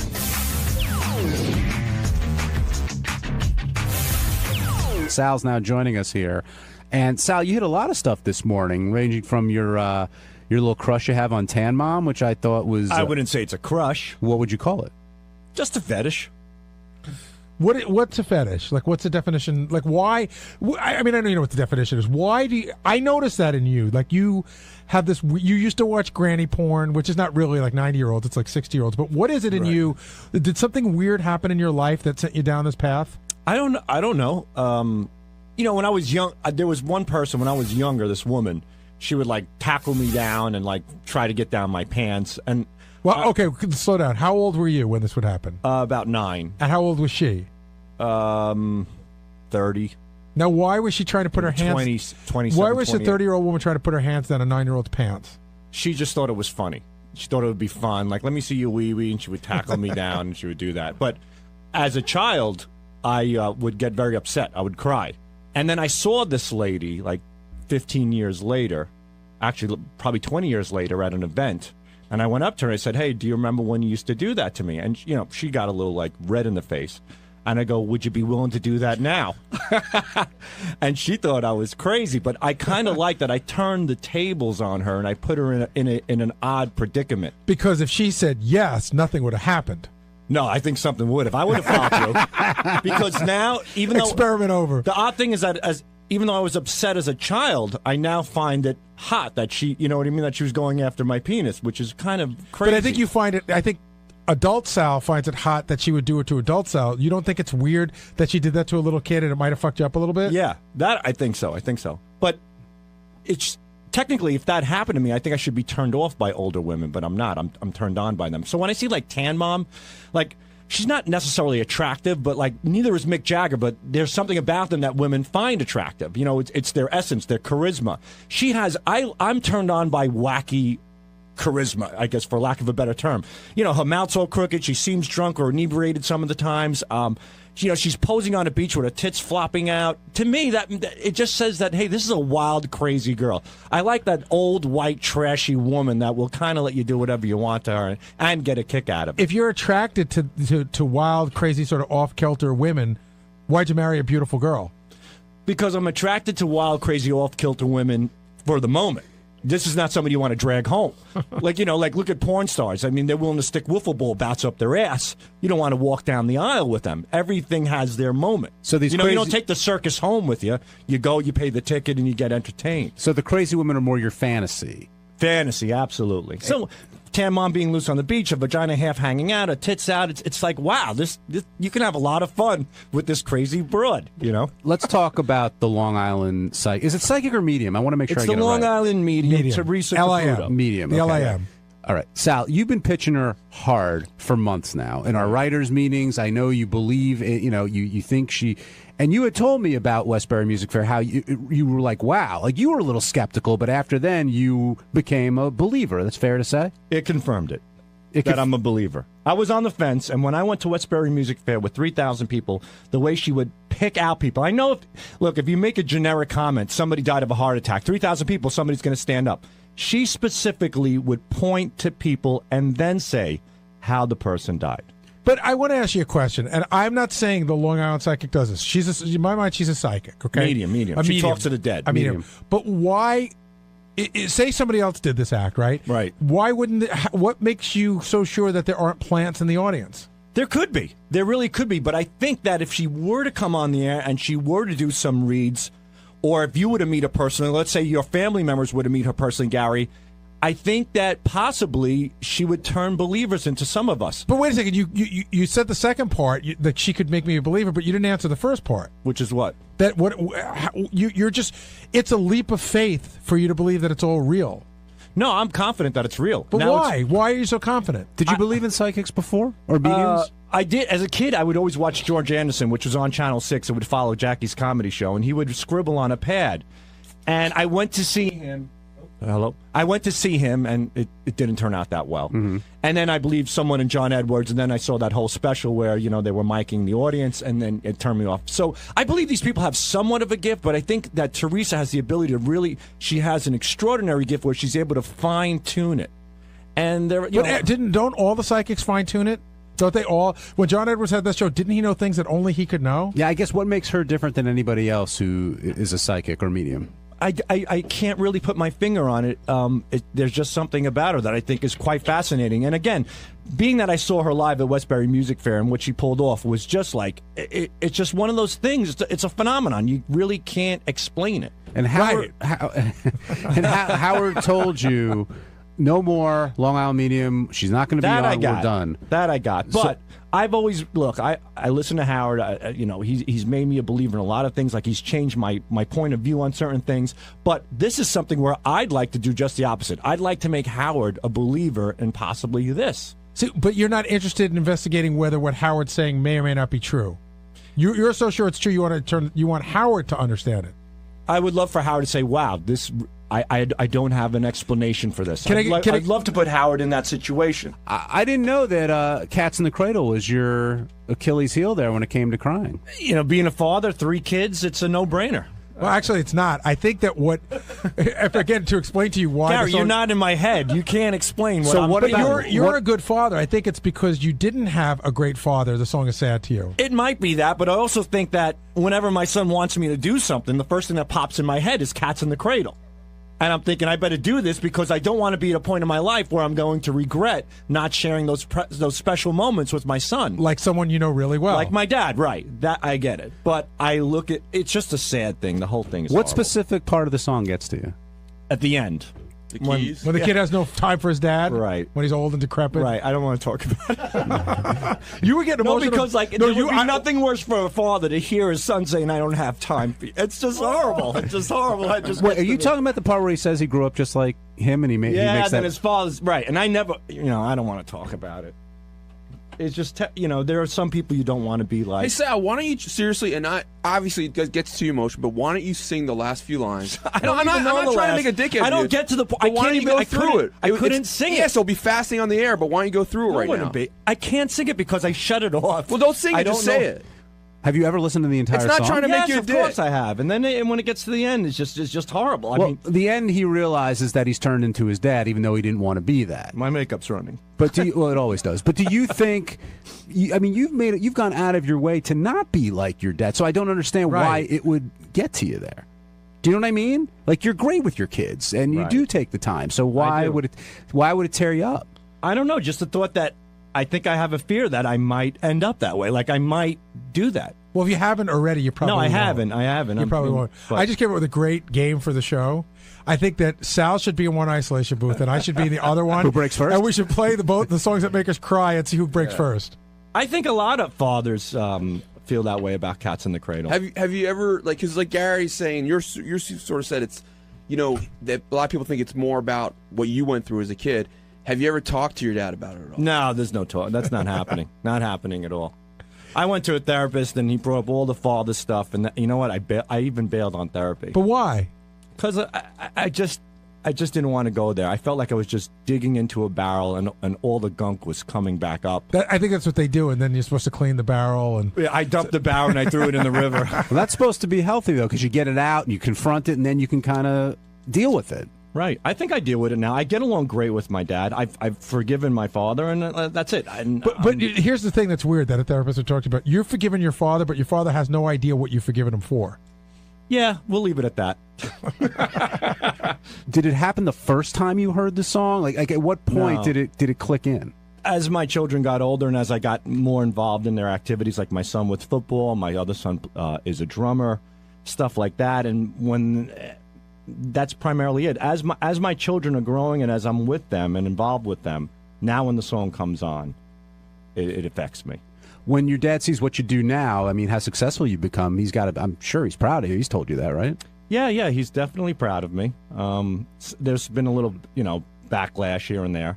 He was at a wedding and my cousin's a comedian, so he goes, Sal right now, he's in Las Vegas doing comedy. Well, what are you doing? Like he says that to my cousin. Right. He goes, oh, yeah, your big shot son who just last week kissed another man's asshole on the air for 20 million people to hear. So my dad kind of was like, walked away. And I was proud of my cousin. I'm like, good. Yeah, why would you do that? You're prodding somebody. Right. If you're going to be contentious, you got to be willing to take the shit. Right. I learned that the hard way in this show, that's for sure. But but for the most part, yeah, my dad's very proud. A little bit too proud. Everywhere I go, I'm like, Dad, please trust me on this. How come there's no Sal the Stockbroker wine available? He wants to open up Sal the Stockbroker restaurant. And what would I get there? I don't know. I have no idea. But he goes like, we should open a restaurant called Sal the Stock. I go, that's ridiculous. I think that was an episode of The Honeymooners. Really? Yes. Probably. Would you do that? No, not Sal the Stockbrokers. I know you love to cook. Your father loves food. I mean, that could make sense. He says it to my son. We're on a cruise. He goes, Antonio, what would you name a restaurant if we opened it up? And Antonio goes, how about Antonio's? And he goes, no, you idiot. Sal the Stockbrokers. And I'm like, Dad, it's your grandchild. And I turned to him. I go, it'll be called Antonio's. But no, I'm not going to name something Sal the Stockbrokers. But that example shows you're a good dad. Well, I try to be, yeah, in that sense. But yeah. I am.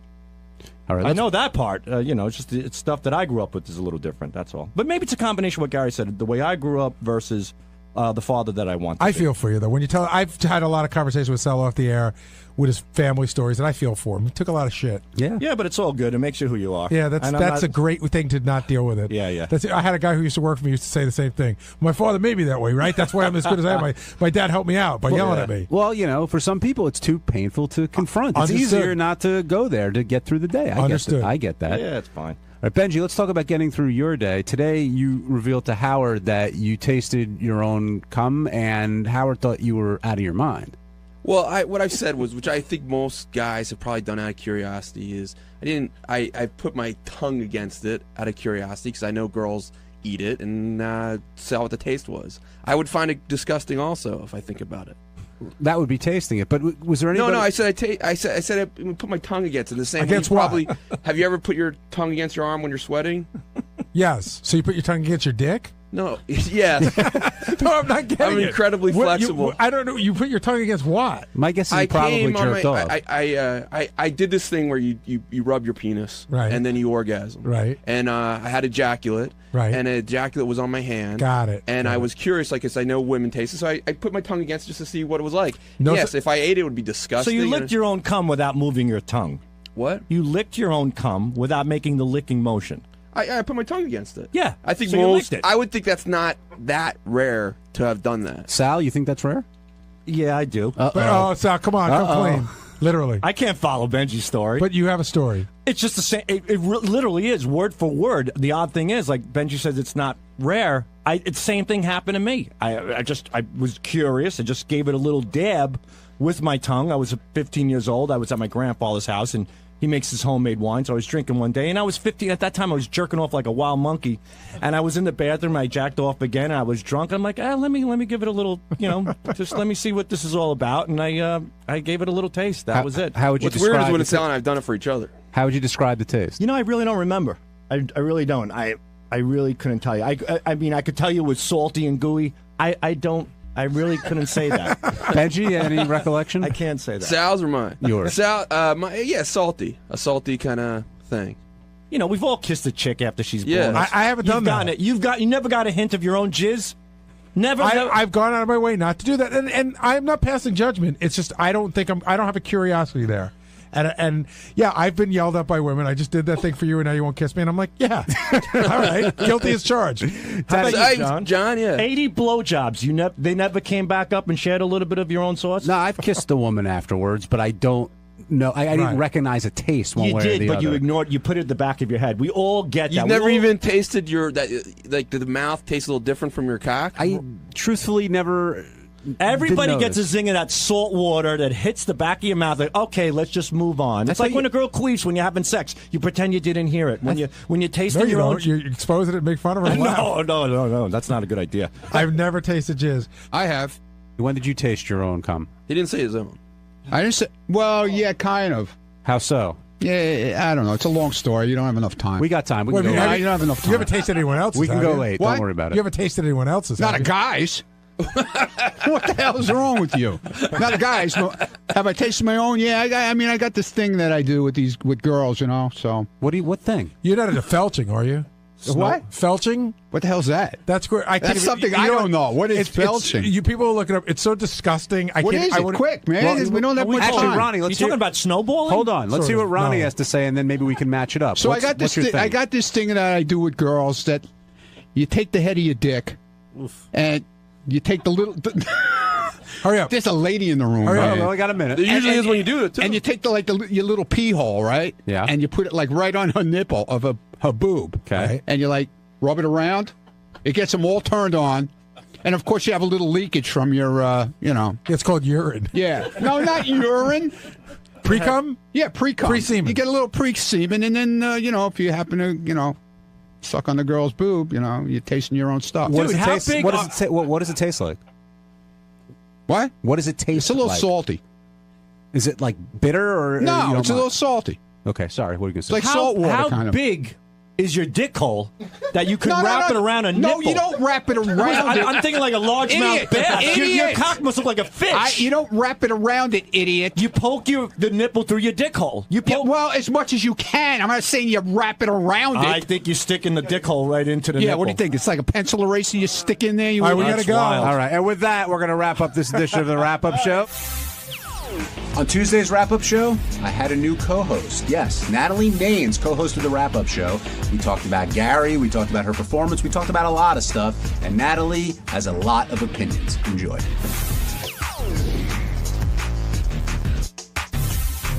Natalie, you were a huge part of the show today. We're going to discuss your appearance and how you really feel about Gary and how Gary feels about you. I think we should break that down. And, of course, how you feel about Howard, who I know you love. Yes. Howard is not looking forward to his trip to Chicago. And with AGT, it's wearing him down, it seems. And, he's got that and the Vegas week and a couple other things before things kick in at Radio City. And sometimes Howard complains about doing something, but then he gets there and he's okay. And, he always makes the best of it. Right. But could you sense that he was a little, worn down or wary of what he has going on this week? Well, he always complains when he has to travel and fly. But I asked him if he was liking the show less this year. And he said no, just the schedule. He regrets not having his time off. And I regret these 2-day weeks. Yeah, I know you do. I think he misses, and yes, don't call in and say, Howard's getting paid very well to do AGT. We all know that. But when you're doing this show, and then during the off time, you're doing AGT, you're not leaving a lot of time for you. And Howard doesn't, for me specifically, really. Yeah, for Natalie, exactly. That's everyone's problem. But Howard, what was I going to say? Shoot. Howard, crap, it left my mind. I'm sorry. We're talking about something brilliant, I'm sure. His vacation time, if you will. Oh, yes. And I was just going to say, Howard doesn't need the money. You know, he did it because he loves the show and he loves that, but I don't think he likes being pulled two different directions, which I can relate to. I agree with you there. Yeah, too much. Gary knows that Beth doesn't want to sleep with him, which we learned in that game. Howard reassured Gary that she doesn't want to sleep, but I don't think Gary was under any false I missed the game because I was probably traveling here. What was the game? It's who would your wife bang and who would be the least likely to bang on staff. And they Beth asked played, and Beth said Gary was the one she would bang. Really? And who did she pick tonight? Sal. Sal was the least likely. But Beth then said she was just doing it. Like, she doesn't really want to bang anybody here. Right. Well, I got it. You got to answer the question. Yeah. How do you answer that question? Who on the staff would I bang? Let's see. But it can't be Lisa G because she's a girl. You got to just I have to bang one of the guys? Yeah. Well, Teddy's kind of cute. Okay. I think. Look, everybody knows it would be Gary. I mean, that's no surprise. Right. Anyone, Well, you right? guys are already banging, Yeah. but outside of Gary, who would be the next? It would be Teddy? Yeah, probably Teddy. And who would be the worst? The least likely to bang? That's coming tough. in right now. No. Maybe, that's a tough call. I'd have to really think about Come on, that. John. No, I'm the giving you an audience is answer. waiting for you. I'm sure to with bated breath. Watch Ask the Natalie door, who Lucas. she would do. I'm getting to Natalie. Oh, Jason. Thank you, Teddy. Definitely Jason. Jason, who Same would question be to the you last? now, Natalie. Huh. And don't say Howard because that's a cop Howard out. will be out. Okay. I'm going to go with Gary. Just kidding. I'm going to go with, Will. Will's a cutie pie. You like Will? Yeah. Hate to be typical. Yeah. But Will's a cutie That's pie. everyone's answer. That's why I said Teddy instead of Will. Sorry. Least and then likely? least. Be honest. Oh, I will be. I'll go with Sal too. Sal's handsome, but only because he's just so creepy and just seems so fucked up as far as his view on women and stuff. I couldn't enjoy myself. Let's go with Celebrity Superfan, which I listened to and I really enjoyed. I think you and Probst do a great job, and it was a good panel. He does a really good job for not listening to the show, don't you think? Just kidding. No, I know Probst is a big fan, and He is. and I was surprised with the Pieces of Vinyl thing because he did watch our show, so that kind of threw me a little bit. But that being said, you feel like not everyone. Now, look, you're a unique super fan. You could A take freak, on. you can say it. No, you could take on the regular super fans and hold your own. I think, I could be on the regular Superfan roundtable. But you say Andy Richter, who I thought was fantastic on Celebrity Superfan, Yeah. really knows it. You could tell when people listen to the show 6 to 10, 30, or however long it goes, right? He knew everything, absolutely. And Krista Miller listens all the time as well. And then who was the other one? Danny Zucker? Danny Zucker seemed to be for real. And I thought Jason Alexander, he had to leave early, but I thought he was good. I thought he was good on the show. He was knowledgeable, but not about current stuff. So he was going back to the old stuff. Yeah, I don't know how much of a listener he is. And you're saying I know. Knoxville is a poser or is not a poser? Let's get this straight. I actually wasn't. He did give me the blank stare on Pieces of Vinyl. He didn't know Pieces of Vinyl. So I'm going to have to go poser. Wow. But cute poser. That makes it okay. Yeah. I'm trying to think who else. We're forgetting. Oh, Cordry. Cordry's a... He seemed like a true fan as well. And I think you've talked about this with Howard before, though, but when you meet somebody and you find out they're really a Howard fan, they go up like 100 notches in your eyes, right? Absolutely. Well, we're just going to have something to talk about, which is fantastic. I never go out, but I go to that Jimmy Kimmel party every year because that's my peeps. And how was the Kimmel party this It's go around? fun because we all talk Howard and everybody knows everybody because of that, and it's just fun. Yeah, You walk in and know you're on the same ground, whatever that term is. Now I feel like JD. Common ground? Common ground. There you go. Thank you. And how deep do the conversations go? I mean, you could talk anything. Like, can you tell when people are like, yeah, they like Howard, but they really don't know the show, versus somebody who can, break down Benji's Vortex, for example? I think I'm just drawn to the people I know are already super fans, so that's kind of who I go talk to. Ryan Philippe, and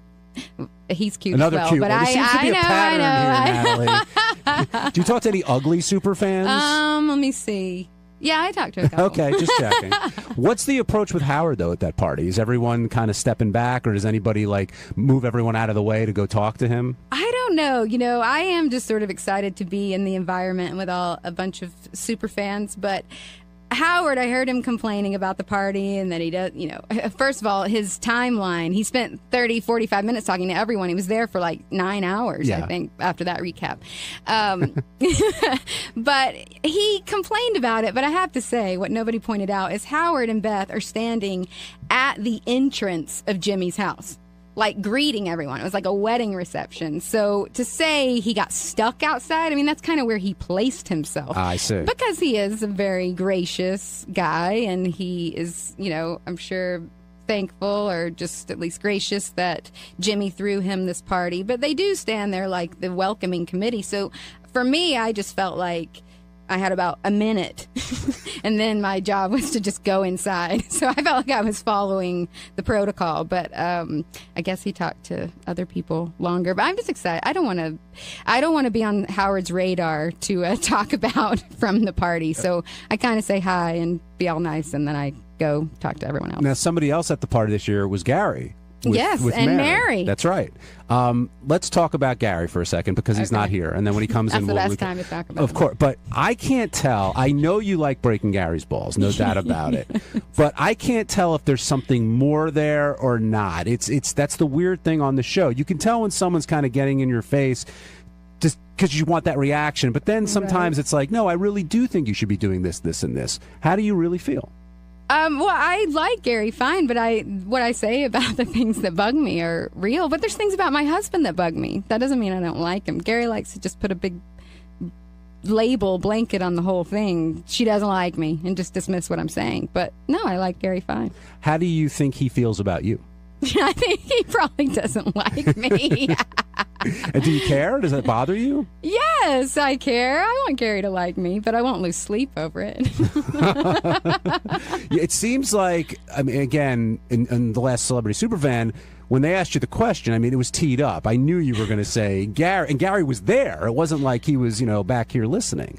Well, yes, I do go at it, but part of it is because I do have something to say. But I, like Howard, feel the same. I just feel the pressure to make it entertaining, and I did feel like the show was kind of safe and just a bunch of celebrities being very safe and saying the right thing, and it was a bit of an eye roll. So I sometimes have to put myself out there just to do what I think is interesting radio. So yes, I got very honest. It was hard right in front of Gary's face. And then after the fact, I realized, oh, shit, that's Mary on the couch. And I felt bad. But then I decided, if I had recognized that was Mary before then, I would have got her on the mic and asked her if Gary's like that at home, if she feels like he listens to her. And when you were criticizing Gary today, Howard jumped right in. I mean, he wasn't exactly disagreeing with you. Well, that's the funny thing, too. Howard has been making fun of Gary for years and years and years and years and years. But he has lots of lead time on me. I walked in and you're saying making that. Up for a but why? Well, do we really? Do you want me to go through the reasons that he makes fun of you? No, but you were saying he makes fun of me, which I'm aware of. Right, but I'm saying it doesn't seem to bother you. You still. Well, he pays me. Right, that helps. I've got $1. You do it for free. But Natalie was saying, like her husband, she'll pick on him sometimes if she feels like he's out of line or Well, he's married to her. He has to take her shit. Do you take Mary's shit? That's my sometimes. Question. Yeah, I do. I mean, don't you take some of his shit sometimes? Absolutely. That you wouldn't take from somebody else because you're not married to them. Well, you know what? Actually, I think I'm pretty good at maybe trying to listen to what people would say about me and I like how you brought let it sink in. How you brought that back to me. But I like how you tried to take it away from you. Natalie likes to mix it up, and she likes you. She's got an opinion. She's got an opinion, and she likes you. But I know you think you're not sure, sort of, where Natalie comes in. Sometimes it's hard. Natalie's got an interesting move because Natalie's cute and she's got a big smile and she has a big laugh, which you can sometimes use all those while you're putting the knife in. Well, listen, some people get the knife without the laugh. Oh, that sounds ugly. That sounds terrible. I wouldn't want to get rare. that. Yeah, I wouldn't want to get that. Well, knife. I scare myself. But you're very disarming because you could take a shot at somebody but you're a sweet person. Well, and also I think I listen to the show so much that I feel I know you guys more than you obviously. So you're looking at me like, who's this singer having all these opinions about my ass? But like a super fan. Yeah. You don't really know us. Right. That's what I'm saying. Right. This is just, I know you from the show and I'm wrapped up in this world, so I feel open to say it because that's what the show is about. Right. And I get the show, and I'm just having fun. Take a guess who Natalie picked on most likely to who she'd bang on the staff and least likely. Who do you think? Well, Howard would be most likely. Howard, we eliminated. He was out. Fred. I would think she would bang Fred. Fred didn't get the vote. Wow, because I'm trying to think of if we're going for looks or like respect of like who she thinks is funny. Looks. So Will? You got it. Okay, good. And least would have to be, I mean, sorry, but I think it's Benji. No. It's not actually. Scott the engineer? No, Sal, just because he's so weird and fucked up about girls, I couldn't enjoy myself. You couldn't bang a guy who wants a bang tan mom? I couldn't bang a guy who wants to fuck a girl, have the I'll never forget, this was years ago. Sal said his dream was to fuck a girl and then for the power to go out, and he kicks her out of his house naked on the front steps with I don't know what electricity had to do with it, but the power had to go out apparently for her to have to leave. And that was just so angry. It's so fucked up. You missed I don't know if you heard the other day, but Sal talked about he likes a woman who wants to be humiliated. So humiliating a woman is not good. But if a woman wants to be choked and spit on, that's awesome. Right. I did hear that, of course. Now, whose sexual antics do you sort of like, dislike, whatever it might be? You talked about Sal's a little bit. We understand. Lately, you've getting a lot of stories from Ronnie Mund about his sexual expertise. I love listening to Ronnie. What do you think? Is Ronnie a pro? Does he know what he's doing there? I have no idea. Or you're completely put off by what he has to say? I'm taking his word for it, but I just love listening to Ronnie and picturing my grandfather because Ronnie is a grandfather. He is. And, oh, my God. I've never met a grandfather like it. Ronnie is one of a kind. He is. When you come out of the studio, Natalie, when you're done and you have to go talk to Lisa. It's hard. Awkward, totally phony, partially phony. No, who? Both of you. No, she's not phony. She seems a little pissed at me, but listen, again, it's not the same as with Gary. My stuff towards Lisa G is probably a little more passionate, but listen, I don't know Lisa G. I just know her from the show, so I'm commenting on her character on the show. But it is weird to see her in front of her face because I don't like to be mean to people, and I don't want people to think I'm mean. I have a question for you about Lisa, because Lisa came to me today, and I was running around and hear everything, and she said, I just want you to know that Natalie did ask me to perform with them, but there wasn't going to be a dress rehearsal, and that's why I turned it down. That's not my problem. Yes, that is true. But if you were Lisa, but that's not. But I think Lisa thinks that's why I think she's not a team player, because she didn't play with us. Well, I think it's crazy to have the opportunity to play with you, dress rehearsal or not. Just fucking do it. Yeah. Well, you know what? In hindsight, well, first of all, the tour I thought that would be a great idea on was when we were opening up for the Eagles, and then when I gave it more thought, I was like, wait, maybe that's not a great idea. These are not necessarily all Dixie Chick fans, and Dixie Chick fans are not necessarily Howard Stern fans. So I think maybe I would have been the most entertained person on the stage, and what I'd wanted her to play on was "Not Ready to Make Nice," which is kind of our biggest song. Mm-hmm. So probably that wouldn't have gone over well. That wasn't a good So why idea. don't you think she's a team player? Because she just can't laugh. She just can't take it and just laugh it off. She just gets very curmudgeon-y and spinster sounding, and just laugh. Even if you're not going to do it or participate in whatever it is, you can still just have a sense of humor about it and be a little funnier. She's just so, I don't know. A part of me wants Lisa G's pretty and thin and all of these things, but I don't know. I wish she wasn't so. Nobody's ever going to be good enough for her. She just seems like one of those girls that the guys. She's always going to be better than the guy. Do you think she'll ever marry?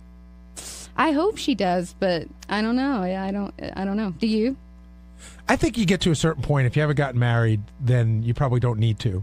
I think that in her mind she'd like to, but she's often said on the show it's not the big deal for her anymore. She doesn't seem to care, and if you don't care. But do you believe? I'm fine with women who are like that, because women don't need a man, and you don't need that to be happy in life. But I don't know. She doesn't seem like a super happy person that doesn't need a man. I think she's. I sometimes wonder if she's one of those people who's like still a girly girl that dreams of the big wedding rather than the actual marriage. Right. You know, I think she would love to have the big wedding and all the stuff that goes with it, but doesn't necessarily want to be married afterwards. And you know, here's a good show idea for you guys. I'm always wanting to meet Lisa G's parents. Like, I really want to know where she came from, what her dad is like to her mom. I don't know. I really want to sort of analyze how she got to this. That's a good one-on-one show. Meet everybody's parents. I don't know if you knew. Well, of course you didn't know this, but you really made Steve Brandano's day. I did. Fighting for the Black Keys, number one. I know. But the song. And the song. Steve, come get on there, Steve. Steve was like riveted because he says it's probably his favorite song of all time. Really? Yeah, I mean, wow. I really love that song. I mean, it's got some personal stuff with it too, but it's just such a. I mean, I love that song. I love that song. But yeah, you did a beautiful job. I was like, I don't know. I was worried. I'm like a girl singing it, and I was nervous. And I don't know, like a minute and a half in, I turned to Gary and I was like, she's got it. She's got it. Thanks. Yeah. That makes me happy. And mentioning the Black Keys was well too, because he's not going to hear it from me. He's not going to listen to me. So thank you. And you also said Steve says a lot of other crazy shit, which is true. Well, because who's the band? You like some band that I'm just like, oh.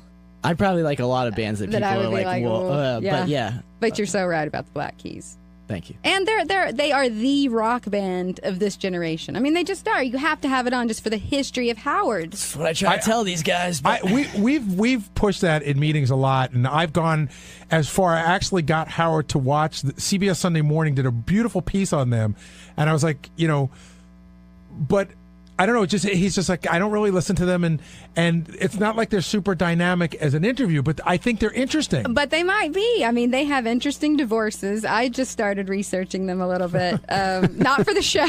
How great would it have been if you came in today and you were backed up by the Black Keys? What if I brought them? That's such a great idea. I should have. Well, they live in Nashville. If they lived here, I could have done that. Sounds like you're getting ready to pitch them though for the show. I mean, you did some research and the drummer. Hello. Patrick. I was just reading about his first wife and that whole divorce, and she, I guess, fancies herself a writer, and she's written like major articles about their divorce. Brought this stuff all up. Yeah, it's very. So I'm like, ooh, there's definitely stuff to talk about. But regardless, the sound that they can make to people. I mean, it's White Stripes. It's a level of talent that is just hard to come by. You have to just make an album with them and then bring them in as your backup. Happily. We almost got Ben Harper in here today. What happened to Ben? He's just chicken shit. And I plan on telling him all about it. Oh, you should. I will. Gus in Connecticut, you're on the wrap-up show. How are you? Good. Great, Gus. I'm a huge fan. I'm glad that Steve Brandano approves of your music and the quality, and I'm sure you're relieved because of that. But I got a question. The last couple appearances that you had, you have gone a little softer with your music. Do you think that your voice has gotten a little weaker as time has gone by? Yes. Definitely. No. And what do you mean softer with my music? Fuck you. Just kidding. See, I don't think he said up here he thought you've gone more mellow, but I don't think that's it at all. I think it's gone more reverse. Cerebral would be a better word. Thank you. I was going to ask, how long have you been listening to the show? Like consistently, like a freak since 2005. So, because this may have been discussed last time you were on, but when Howard was sort of not siding with the Dixie Chicks, were you a listener Very of the much show? So. At that time when he berated us and called me a fat pig, I did not live in a city where I got Howard. So after that, what made you come to the show? Because I know if I listened to a show where somebody called me a fat pig and berated me, I might not go back again. Yeah, who turned you on to the show? Well, I'd listened to it before that because I lived in Dallas for a little bit and he was on there. But it was more, I would hear maybe for an hour in the mornings while I was getting ready. And then when I lived in Austin, he was on the radio there, so I got to hear him some. But, I've never listened to the show or shows where he was so horrible to us.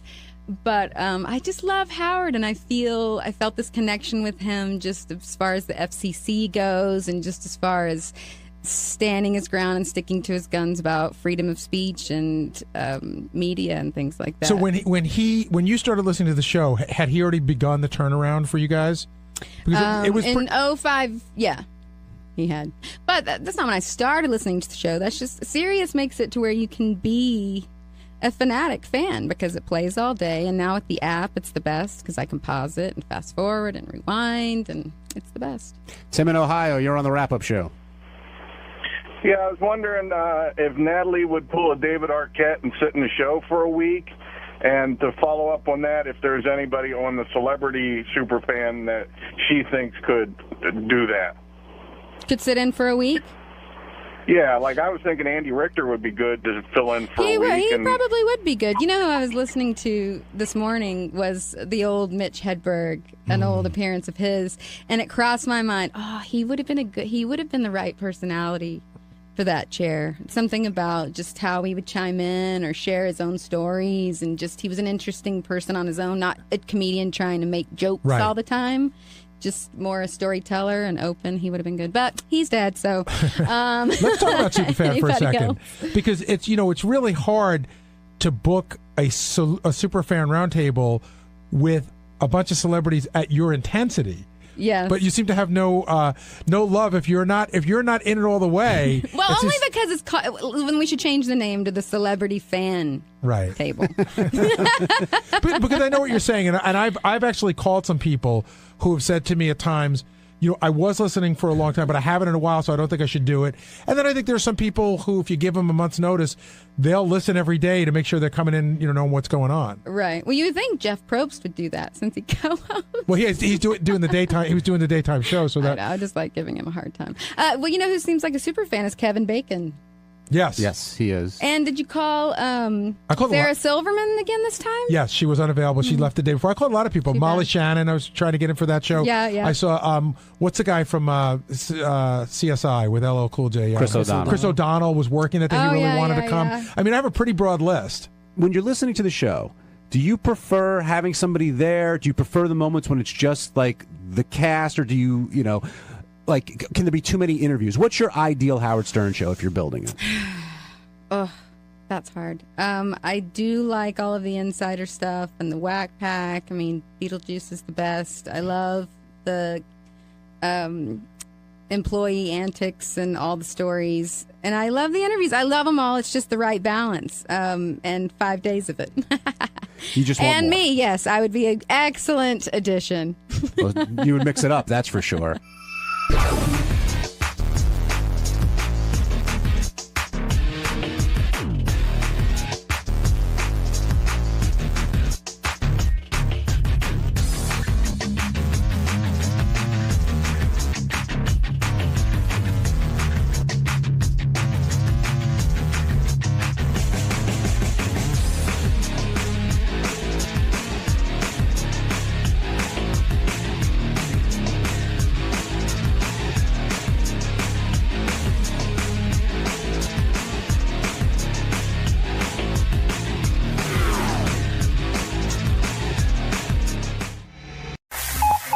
This is the best of the wrap-up show. A recap and behind-the-scenes look with John Hine and Gary Dell'Abate. The best of the wrap-up show begins now. Artie Lang here. On Monday's wrap-up show, we discussed Dr. Drew Pinsky and his assessment of me, which I think is total bullshit. I don't want to be dead like my father. I'd like to be thin like my father, probably. I don't want to be dead like my father.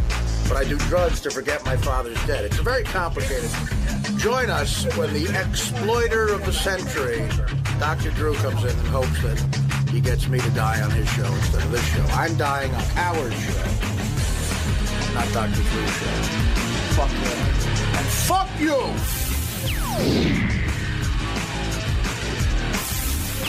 Now, Artie, before you came in, I was explaining, I took your side in the sense that how could you say that this guy, Dr. Drew, BlackBerry's blowing up. Isn't exploitive when everything he does is on television? Right, of course. The guy's look, I know he's a nice guy, but look, I said to him point blank, would you let one of your daughters do this? And of course, the thought of that's horrifying to him. And he went, good question, no.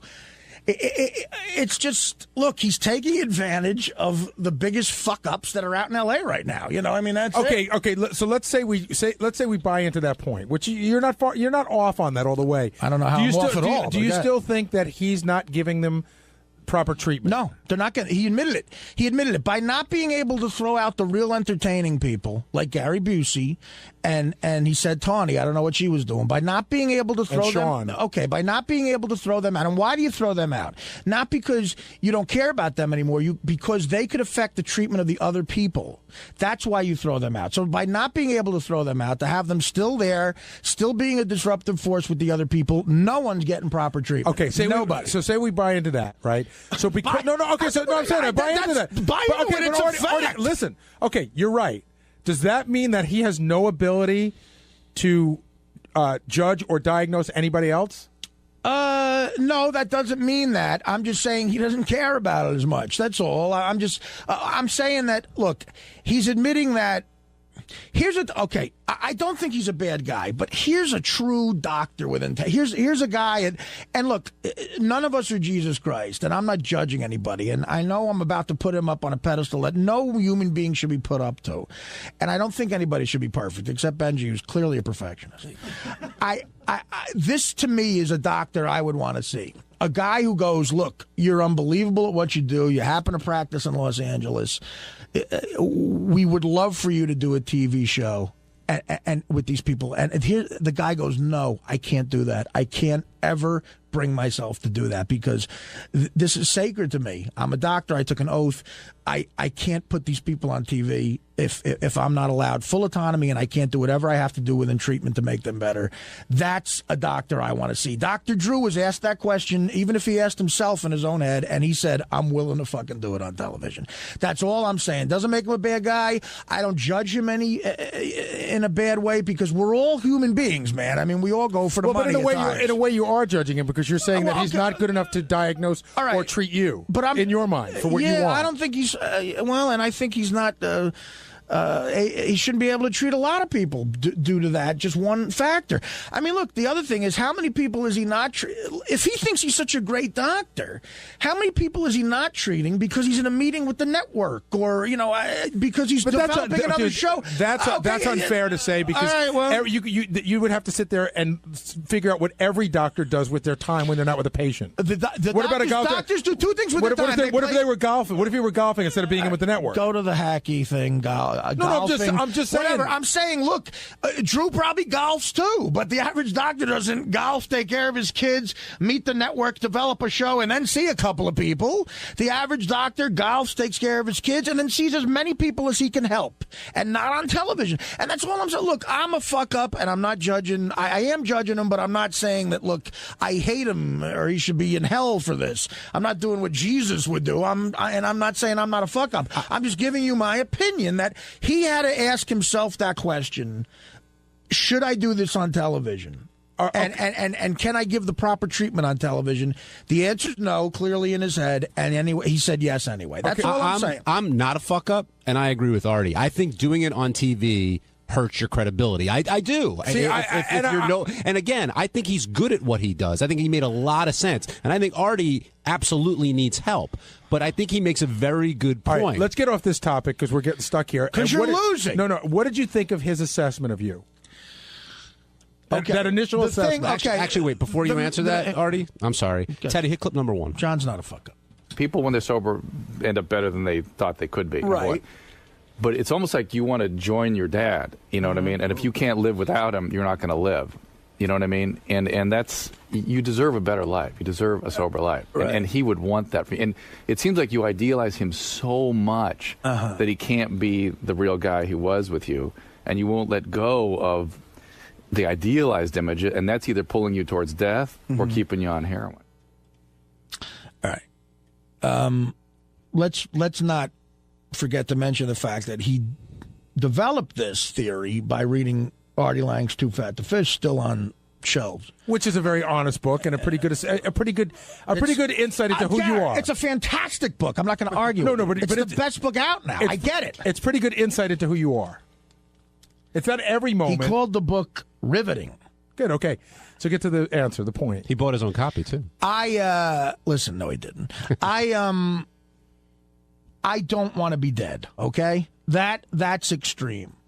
I don't want to join my father in death. What he did say after that, which I think is probably true, is it might be the reason I'm still doing heroin and other drugs. I don't want to be dead. I don't. If there was an afterlife that you believed in, and my father saw me there before I was 90, I think he wouldn't want me there either. I wouldn't want to be there. I don't want to be dead. I'm telling you right now, I don't. But do you think might be the thing that keeps me going back to drugs. Do you think that you have put your father on this pedestal and idealized him to a place that may not be real anymore? Well, look, if you read the book, I say in the book when I describe some of the things he did that he did put my mother through hell at times. He was crazy. But it's about you and him, though. Just about you and him. Yeah, no, I mean, look, a shrink might beg to differ, but I don't think I put him up on that pedestal where he can do no wrong. But it's funny because in a way you almost said that today when you talked about how when your dad was a quadriplegic, how in your mind you thought that a thief coming into the house that your dad could still somehow defend. See, but that was then. I don't believe that now. It's a long time ago, Gar. Okay. And I don't believe that now. If my father was a quadriplegic in the house and a burglar broke in now, we'd be fucked. I'd leave and let him, do whatever. Steal my father. But so at that point I did. At that point I can remember going to bed at night and saying, God, if someone broke in, we'd be fine. I don't think that anymore. I was 20 when that happened. Look, clearly something's fucking me up. Clearly my father has something to do with it, but I don't want to be dead. I promise you. But do you think that Dr. Drew is right in saying that the father connection you believe has to do with why you keep going back? You said something today that shocked me. Yeah, that could have something to do with me doing drugs. Of course, I'm sure it does. You said something today that shocked me, which I did not realize. You said that you have not been more than 11 months sober in how long? Since I was 17. Probably? I had no idea. Yeah, See, I thought you had. Wait. Since you were 17, how long have you been sober for? But Art, that's kind of interesting what you just said. And I've noticed that before. When was your dad's accident? October 1985. A week after my 18th birthday. So I started drinking before he fell. But let's define started drinking. We're having a beer here and there. When did you have a problem with drinking? Or have you ever had a problem with drinking? Sure I have, of course. In other words, do you think you were heading down the road you were heading down before your father's accident, or not necessarily? No. I don't blame him for me leaving. Look, I got into college under false pretenses, and I would have left. School was not for me. Although my road that I took after that might have been much different. He might have been like, look, then you're going to just work with me and maybe try to learn this business. Or I don't know if he would have tolerated me going into New York every day without work. And he wouldn't have minded me chasing the dream to be a comedian. But I think, because he was a big fan of comedy, but I don't know if he would have let me fuck up as much as I did in those years. It's interesting. And I don't know if I would have had as much drive to make it, It's weird. My life would have been very different. I don't know. You say you want to live. You don't want to die. You don't want to die. You say that a couple times. But in your book, I know you tried suicide once. Have you been feeling that way for a long time recently? It seemed like when you went down to Florida, I wouldn't say you had an epiphany, but you definitely came up saying, you know what, I got a lot to live for. I'm in a good place. I'm feeling a lot better. Yeah, I didn't say I was in a good place till I got to Miami. A better place. That was a great place, Miami. Sounded like with it. The hotel. Nobu. Some of the chicks down there. The wellness center was a horrible place. Rehab's a horrible place. Must have been the worst 9 days of your life. But, Gary, you know what? I saw your house in Connecticut. You wouldn't last 10 seconds in this fucking place. I think, dude, I'll show you where I'll show you where I grew up. You guys are making it. I know where you grew up in shit. Long Island. It's all shit there. But what did I grow up in? Beverly Hills? No, but I think that you leaving because of the conditions is an excuse, not a reason. I know that you're used to a better way now. I'm going to see if your wife would tolerate this rug in your house for 10 seconds. My wife doesn't have to go. Do you have good water pressure in your house? Did they say to you when you left, we don't think this is... Hey, Art, when you left, did they say, we don't think this is a good idea? Or they're like, that's fine, just come in? Who told them? Hi, this is Scott the Engineer, and on Tuesday's wrap-up show, we talked about how I recorded John's demo tape for The Tonight Show, and then told him I wasn't going to give it to Howard, and then turned around and gave it to Howard. What a bitch I am. Right, John?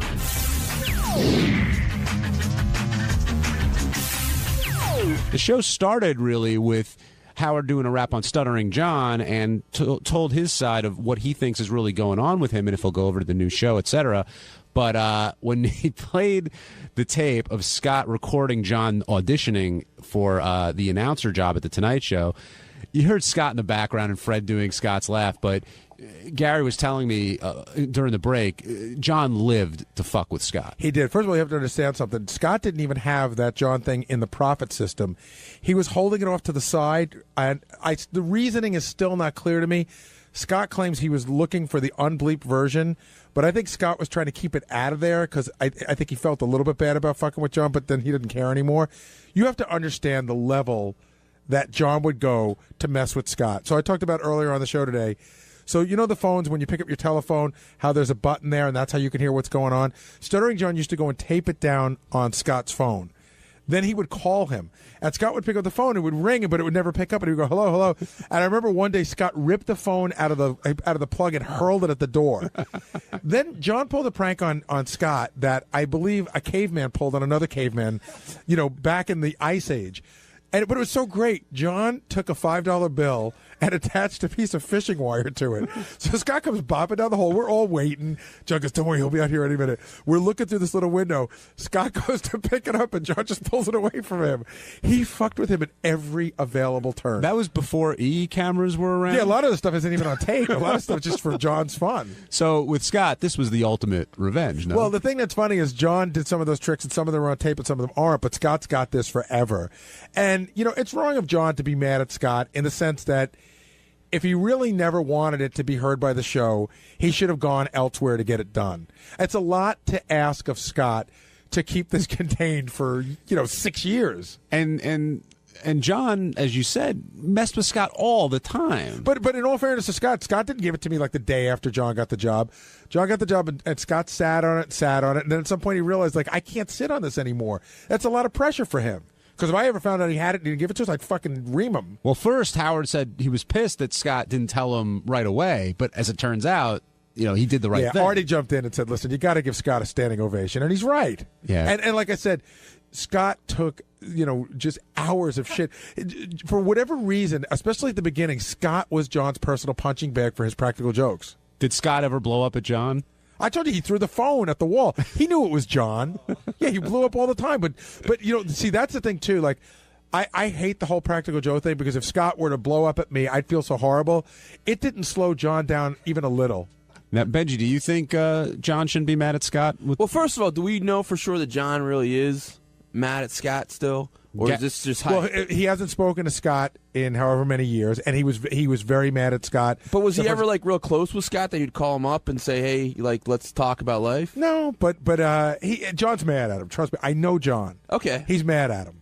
I mean, I talk to John occasionally. I have a friendly relationship with him, and he's never brought that up to me. But I could. No, I don't think he'll bring it up. It is tough because I can understand John's point of view because we've all asked each other, hey, can I tell you something privately? And I don't know. Benji, if you were sending writing samples for another show, would you ask me to proofread them and then, and not tell anyone? Or would you go to somebody else? I would probably ask Hein to proofread. You know what I'm talking about. And the other thing, too, is... I see what you're saying. It is a dilemma. But here's the other thing. What does John give a shit? He got the job. It would be a worse transition. Well, I don't know. I want to hear from John if he really is that pissed about it. All right, we'll call John tomorrow. I was going to say, we'll take our call. I was going to say, if Gary can ever but get in touch if John with him is, I think I can. It depends on what level. I get what you're saying, except for the fact that if he really didn't want anybody here to know, I guess I don't understand. Why would John be pissed at that point that he got the job? Right, he got the job. What's there to be mad at? If anything, he's got the last laugh on Scott. I guess he feels betrayed by Scott in some way. I don't know. Scott, if you're listening, come down. Maybe you can explain this. We should get Sal down here and some of the other people, too, to talk about, I didn't realize this till after John left, but John had his own little fiefdom going that I was unaware of. Oh, yeah. And he would, put people on probation and punish them, and he would not talk to people for weeks on end. And there was really like a reign of terror when John was in that office. Sal's spoken about that before, how he was on 2 weeks probation for doing something wrong. But Jason also, Jason and Will, he would give them shit. Like if they rubbed him the wrong way, he would get really mad at them and just ignore them for weeks on end. He did get mad at me once. Like for what? Has anyone ever seen Scott run? Oh, sorry. What did he get mad at you for, Benji? I wanted to start doing stand-up, which I actually all my life I've always sort of dabbled in it. What, John got mad at you? Yeah. Okay. And he had started doing stand-up. And I had worked something out with the New York Comedy Club to do some stuff there. Right. And he felt that I was getting in on him doing stand-up. But why couldn't you both do stand-up? Yeah. He felt I was, like, getting in on his thing. Right, because once he's doing it, it's his thing. Yeah. So did that put an end to your stand-up? Oh, no, just because my laziness did at the time. But he got real mad for a while. Scott's here. Scott, John used to mess with you a lot, right? Oh, constantly. He never stopped messing with me. That was his life. And no matter how mad you got, it didn't stop him. It didn't slow him down. Never. I mean, he would, the phone tricks, the money on the floor tricks with the string. What else? How else would he fuck with you? If you wait. Didn't he do something? This is all coming back to me now. Didn't he convince the guy at the garage to say that your car was gone? Did he, or he never pulled that one off? He was working on that one. No, he never did. No, he never. That never worked. That never. But I mean, he would love to constantly fuck with me every way he could. Now, you had this tape. Like, when you did it with him, did you think, okay, one day I'm gonna, when he'll get his? Not really. I just. He came and he said, I want to record this thing. And I really didn't know what it was for. I thought it was like a goof. I didn't think it was a serious audition tape because it obviously didn't sound like a serious audition. He wasn't an announcer. So I just took it like, all right, I don't know what the fuck he's trying to do. You thought it might be a bit of some kind? Yeah, I wasn't positive what he was doing. And were you giving him that detailed feedback on his performance as it went on? I gave him, because I didn't know what he wanted to do. So he went on. He was asking advice. Does that sound good? I'm like, yeah, you can, go a little more up and, try one easy, try one more, high energy. Was there ever any discussion like, hey, I'd like, can you help me with this and keep it private? Yeah, he didn't want anybody to know about it. And did you agree to not say it? Yes. As a matter of fact, after we were done, he told me to email it to somebody, and they said, please destroy it. And he actually came over to my computer and watched me delete the file. And unbeknownst to him, there was a copy of that file somewhere else on the computer. So what made you decide eventually to give it to this and I knew I had to save it because evil genius. I mean, Howard's mantra was always record, never stop recording. Right. Record everything. Right. And save everything. Right. So that's what we did, and that's what I did. But I'm saying, at what point did you decide, okay, I'm going to let Gary and the guys know that we've got this? See, I forgot about it, and figured out it was fucked. And then a few months later, when John came out and announced that he was leaving to go to the Tonight Show as their announcer, I go, that fuck. And I realized I still had that tape. Wait, why that fuck? Because, I mean, he was just like, how can he possibly be an announcer with that kind of voice? Oh, okay. So you're saying like that fuck, like how can he reach this level? Yeah, I mean, he's the classic example of falling up. And how did John react to you? How did he treat you after that? Gary says he hasn't spoken to you since. No, I saw him once out in Vegas, and he barely looked at me. But I mean, that day. Oh, if you can remember back. Oh, God, he was so angry. I mean, he's like, I trusted you. You were my friend. You tell me things I don't tell anybody. And he was just so mad. I mean, I had it, and excuse me, I saved it for a great time, and I wasn't going to use it until he announced that I'm the announcer on the Tonight Show. Right. So you did no harm in that sense, but he's still pissed that you betrayed his confidence. Yeah, he already had the job. I didn't fuck it up. In other words, I didn't go right to Howard and say, John recorded this tape. I held it. All right, and JD, you love when Fred was doing Scott giving John advice during the session, right? Oh, of course. Yeah. I've seen Scott in the middle of recording sessions, and he just sits there, doesn't react to anything you say or do, and just stares at the waveform going by that's recording. Wait a minute. And Artie was like, "Oh, Scott's one take. Get out. You're done. You don't need it. It's perfect." That's not true. You think that's unfair?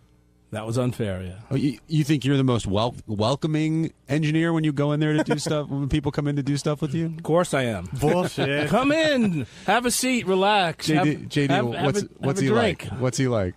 What the fuck do you want? Hey, it's Gary Delabate, Baba Booey. On Wednesday's wrap-up show, we talked about how we had on the best guest we could possibly have on, one of the greatest musicians of all times, an American icon, Paul McCartney. And then we also talked about how Robin hurled herself at him to try to get a date and was rebuffed. That's how it went.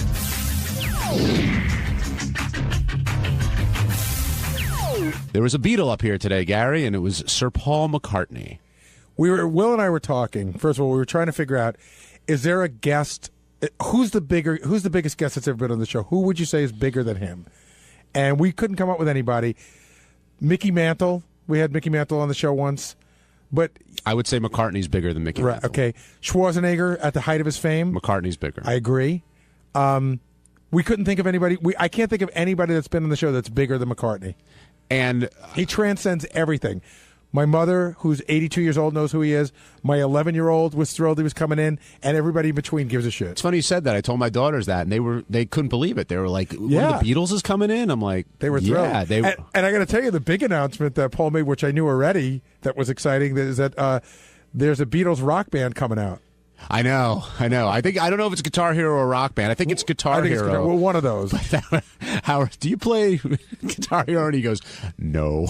But he's going to make a ton of money off of when the Beatle version comes out. But and Steve Brandano, hosts the Intern Show, which is on 7 o'clock tonight on Howard 101, made an interesting point when he did his thing. He said the interns were more excited about Paul McCartney than they were for Brody Jenner. And Will and I were trying to figure out what it, he came up with security, but it wasn't like insane security. I've heard people who aren't as big as Paul, come up through the back entrance with tons and tons of security. But we were saying that there's a guy whose every move is monitored. If he blows his nose and throws a tissue in the garbage, some idiot's going to fish it out. That's true.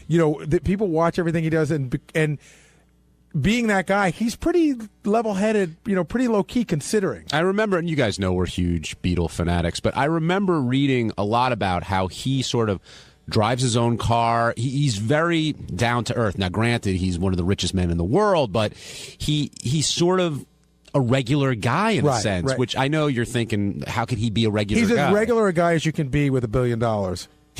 No, but I mean that as a compliment. He's as regular a guy as you can be. I liked his take on Ringo. How Ringo's always been sort of a curmudgeon. Ringo's always been one of those guys who's been irritated by people. Peace and love, peace and love. And how they cut off his head in Liverpool. That's over. I mean, you got to be careful. They cut Liverpool off his lawn head. Yes, his lawn head, not his actual head. But Paul, I'm trying to think of another. And if you have any ideas, call in with it. I would say of a guest who's rivaled Paul McCartney. Mantle is the closest as far as being an icon, and I still think McCartney's bigger. I agree. And we were all in awe. We'll get to Robin, who was particularly in awe. Somebody said Robin is out Lisa G'ing herself in making her play for McCartney. I told Will we needed to put a bucket under her chair. But you know what? You can't blame her. And we were talking about it during the break, and she's like, I grew up idolizing him. She had Beatles trading cards. I know, but she is in, ridiculous head over heels. Right, but I just with him. It was interesting that maybe Robin is a classic example that for women, you hit your sexual peak as you get older, because she's clearly getting more sexual as she gets older. But I mean, in all the years of the show, she's never really been that overtly I will do things to you can't believe, to the point where Paul McCartney said to Howard, you put her up to this, right? This is some kind of bit. And Robin's like, no. Who was the guy that Robin was flirting with? Was it Wyclef? Who was the guy that went into her room? That was Wyclef. And picked her up and started dry humping her. But Wyclef can step aside for Paul McCartney. Oh, no doubt. I think. And he would too. It's an interesting male-female thing that is there a woman of that kind of achievement at that age that we would go crazy for? Well, I think the at that age is the disclaimer in that. Well, let's take it back another one. What woman is there a woman of that achievement in the arts or in any other place that we would be that excited by? Hillary Clinton? Well, Madonna. I mean, but I'm saying that you'd want to. But fuck I don't think. I don't think you'd be throwing yourself at Hillary Clinton. Not because you want to fuck because just hey, it's a great story. But you Robin's sincerely turned on by him because of who he is. Raquel Welch. No. I've seen her. Right. It's a good question. I really don't know. What happened? I don't know. Men age gracefully a little bit better. The women. There were some women that they get older and they really are doing really well, and then all of a sudden it falls apart. But I think remember how hot Anne Margaret was like 10 years ago? Yeah, a lot of people thought Sophia Loren held on to her looks for a very long time. What I'm saying, it's clearly not about. I mean, Paul's a handsome guy, I think, but it's not about the looks. I think if he aged really badly 10 years from now, Robin would still want him. That's a good question for Robin. I think if Paul came in 100 pounds heavier and with a limp and whatever, I don't know if she would feel the same way. I really don't. Do you, Gary? No, I think he still sort of has his looks. He's still there. You can see the guy that was the young guy still there. He still resembles him. And he walks in with a Hofner bass and says, "Happy birthday, Howard." Which was awesome. And that was the guy who runs this whole place, Scott Greenstein. Howard likes to collect guitars, and he was at Howard's house and saw an empty space, and that's a reference that Paul made when he walked in. Howard has like these pillars, and Scott recognized that there was a guitar missing from one of the pillars, and Paul walks in and he goes, "This is for your fourth pillar." And that's what he meant by that. Now, we've talked before when Howard had interviewed McCartney a few years ago how he doesn't get choked up, but he definitely he's very, he wants to prepare right. Not that he doesn't care about every interview, but he sort of gets a chill when when Paul McCartney's in his presence. It's one of the few guests I've ever seen him be a little bit in awe of, or I don't know if the word is in awe, but he shows such a great respect. And, we did a lot of things today. Like, we didn't bother him with pre-interviews with Lisa G and the cameras. We didn't take pictures in the studio. Howard's like, a guest of that caliber should be able to come in and come out and, not feel bothered. Do you think they have a special chemistry, the two of them? I do. I really do, because McCartney clearly seems to like him. And Howard, of course, you can see that Howard loves McCartney. But McCartney clearly seems to, find Howard endearing. Yeah, I think he knows what to expect from Howard. And when Howard started asking a little bit about Heather Mills or about his kids or whatever, McCartney backed off on it, but didn't do it in an asshole kind of way. Right. He's like, dude, I'm not going to go there, but, let's chat. And Howard was a genuine big fan of his new record, apparently. Yeah, I liked the little bit that I heard. I'm going to take the whole record home and listen to it on the way home today. All right, let's go to the phones. We'll start with Jay and Troy. Jay, welcome to the Wrap-Up Show. Hey, boys. How you doing today? Good. How are you? Real great, thanks. I hopped up a couple hours early just to listen to McCartney. And what you guys were saying about if Paul came in a couple pounds heavier or something, you got to remember, he's still got $1 billion, okay? He looks pretty fucking good. The difference between Mantle and maybe McCartney, and Gary, I don't know, you might remember this. When Mantle died, Howard sang a song. You probably don't remember it, do you, Gary? No. It was... And this is the difference. He wouldn't talk like McCartney like that. But when Mantle died, Howard sang, "It's 1, 2, 3 strikes, you're out when you drink like that." Yeah, but let's take that part out. I know what you're saying. Howard is not in awe of Mantle. He recognizes that almost every other guy is. Howard's not such a sports freak that is like, oh my God, it's Mantle. So it's not about whether it was big to Howard, because clearly McCartney's bigger to Howard than anybody. But who is a bigger icon to have come in the studio is the question. Yeah, the last time he was in was right after 9/11 also, and it was thrilling for me to be this far away hearing it. You guys must be thrilled to be able to meet and greet the guy. God bless you. You're lucky people. Yeah, that's a part of the job I love the most. Yeah, I mean, everybody here feels pretty lucky. Everyone was charged up. Even this morning at 5:45, people were had a ton of energy. It was funny. I realized that I usually get here about 5:30 in the morning, and I realized I walked in the door at 5:15. I realized I didn't set my alarm any earlier, but I got up early and just got up and was it was fun to come to work today. Lisa G seemed pretty fired up as well. How could you tell? What do you mean, Gary? She liked him, huh? You think? She's ready to do things? I think she was willing to even put up a performance for him. She said she wanted to play with him, I believe, and I'm no double entendre there. Little Eleanor Rigby on her viola. Hey, what's up? This is Will, and on Thursday's wrap-up show, we talked about the girls for Dumb as a Rock and how they were literally dumb as a rock. Check it out.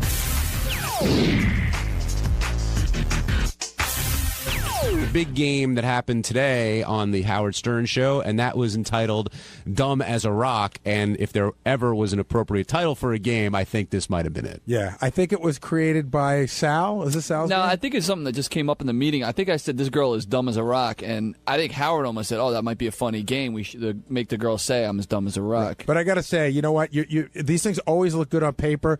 Will did a great job because you got to find. You can't just pick 3 girls and bring them in. You got to find 3 girls who are dumb. And God, did you find them? Well, it's, as far as a porn star goes, it's really funny because I talk to these guys all the time, guys that cast these girls in movies, and 3 casting agents or directors said to me, "Oh, I got the perfect girl for you," and they all said both of them. They're actually sisters, Brittany and Whitney, and they says they're both like half retarded. And in fact, I think we sort of missed something. I think we may have to have the sisters back. Yeah, I think we're going to try and use them for Porn Actor Studio. Actually. That'd be perfect. Yeah. First family version. Yeah, I think she said that would be a little weird. Right, that would be a little weird. You know what I just realized? I went like, ugh, just because that's what you guys always do, but that's hot as hell. It's not that hot. Yeah, it is. We got to find out on if the 2 chicks are hot, the 2 sisters are hot. That's hot as hell. We're still working it out with Howard TV whether they can make out on camera or not. So, but the other girls that were in there too from that they're from Mama's Boys. So I know that the Mama's Boys, one of the publicists was trying to get girls on from the show, and I said, "Look, we got this bit coming up where we're looking for dumb girls," and they brought me a few girls, and I just gave them a quick quiz. It was like simple, like who won the Civil War. I think both of them said the South, and that was pretty much right. You're booked. Because who was the first girl? Who was girl number 1? Kyra was with the C. She couldn't stop laughing. Everything was funny. She giggled at everything. Even when we played her song, we were like, "What are you laughing at?" Yeah, she was funny. But Megan, the second one, when I did the interview with her, I think she just knows she's not that bright, which is kind of funny. And she was very apprehensive to do the game because she knew exactly what it was going to be. But she was a good sport. At what point? And super hot. At what point did they realize they're being pitched because they're so? I don't know. So I don't know if smart? Kara ever got it. I think she was just happy to come back to the show. But Megan, the second one, she got it almost immediately. Obviously, when you pitch the premise of the game, you have to say I'm as dumb as a rock. Right. They know something's up. The third one, I don't know. She was probably busy picking her nose or something. Isn't that uncomfortable though? Because I always tell the story about when we were doing Butterface contest. Yeah. And this girl called me up and she goes, yeah, I was at class today and a guy in my class said he gave me your number and said I should call you. You're having a contest. And I said, well, did he tell you what it's for? She goes, yeah, he said it's for girls with really hot bodies. Now I got to explain to her what a Butterface is, and she's like, "Oh, yeah, let me get back to you on that." And it's funny too because I always tell the publicist first, and then they go back and find some of the girls or give them to me, but they never tell them what it's all about. I'm the one that's supposed to go tell them. You're the idiot. You're a retard. Now, did Karen and Megan were one thing, but Brittany was a whole different level. Oh, she was great. I mean, she was the Roman numeral one, correct? Yeah. Well, they all got it wrong. wrong. But she was the one who, well, actually. No. She was the one, I think that her legendary answer, we asked her what a carnivore was, and then we asked her to break it down in syllables, and she thought it was some sort of a truck, because she got car out of it. Yeah, if you missed this game, Teddy, hit clip number 1. Here's a little bit. What is the symbol for the Roman numeral 10? What is this symbol? Girls, don't help. If you do, I'm going to take away your money and I'm going to spank you here on television. The symbol for the Roman numeral 10? What is the symbol? Do you know what a Roman numeral is? Yeah, I do. What do you know about that? I'm really bad at math. Do you know about Rome, ancient Rome, at all? Not really. All right, so what is this Have Roman... you seen Roman numeral? And why would anyone want a Roman numeral? No. I don't even know how to say what the symbol is. How do you say that? You don't know. No, I don't. I don't. Can't help you, sweetheart. Let's wait. Let's work through this. Okay. All right, so we're looking for the Roman numeral symbol for 10. First of all, what number comes after 10? I'll tell you pulled it down. She said 9. Oh, it ended. I'm sorry. It's okay, but you sort of get the point. Would anyone here qualify to play that game, you think? Sal? Nah, even Sal knows we'd have to make the questions a little bit harder. Maybe. Sal, do you think Sal knows if the North or the South won the Civil War? I think now he knows. Yeah, but 20 history is really. I mean, Sal math is okay. Do you think Sal would know the Roman numeral for 50? I don't know. He didn't. He thought Puerto Rico was a state, right? And I don't think he did know who won the Civil War. Wait, I don't even know for sure. Is it VX? Is it L or M? Oh, let's see. I didn't know. I don't know. I don't know. All It's so right. obvious. What is it? It's L. But okay, maybe that was too hard. John playing dumb as a rock on a different. I went to Adelphi, Mr. Braggart, not Michigan. That's right. We know our Roman numerals at the University of Michigan. Do you feel bad for these girls? I mean, well, first of all, what's the look on their face when they're saying, "I'm as dumb as a rock"? Their eyes seem to drop a little bit. And how would you describe it? The first girl she giggled no matter what she did. Right. The second girl, like Will said, she sort of knew what she was doing, and the third girl, I think, knows what her lot in life is, and just sort of, of course I'm dumb as a rock. The one thing you always say to the girls is just don't take it too seriously. Right. It's just a stupid game. Have fun with it. Whatever. I thought the most insulting part of the game was that Artie was laughing uncontrollably, and at one point the girl goes, "What are you laughing at?" He goes, "Because you're insanely wrong."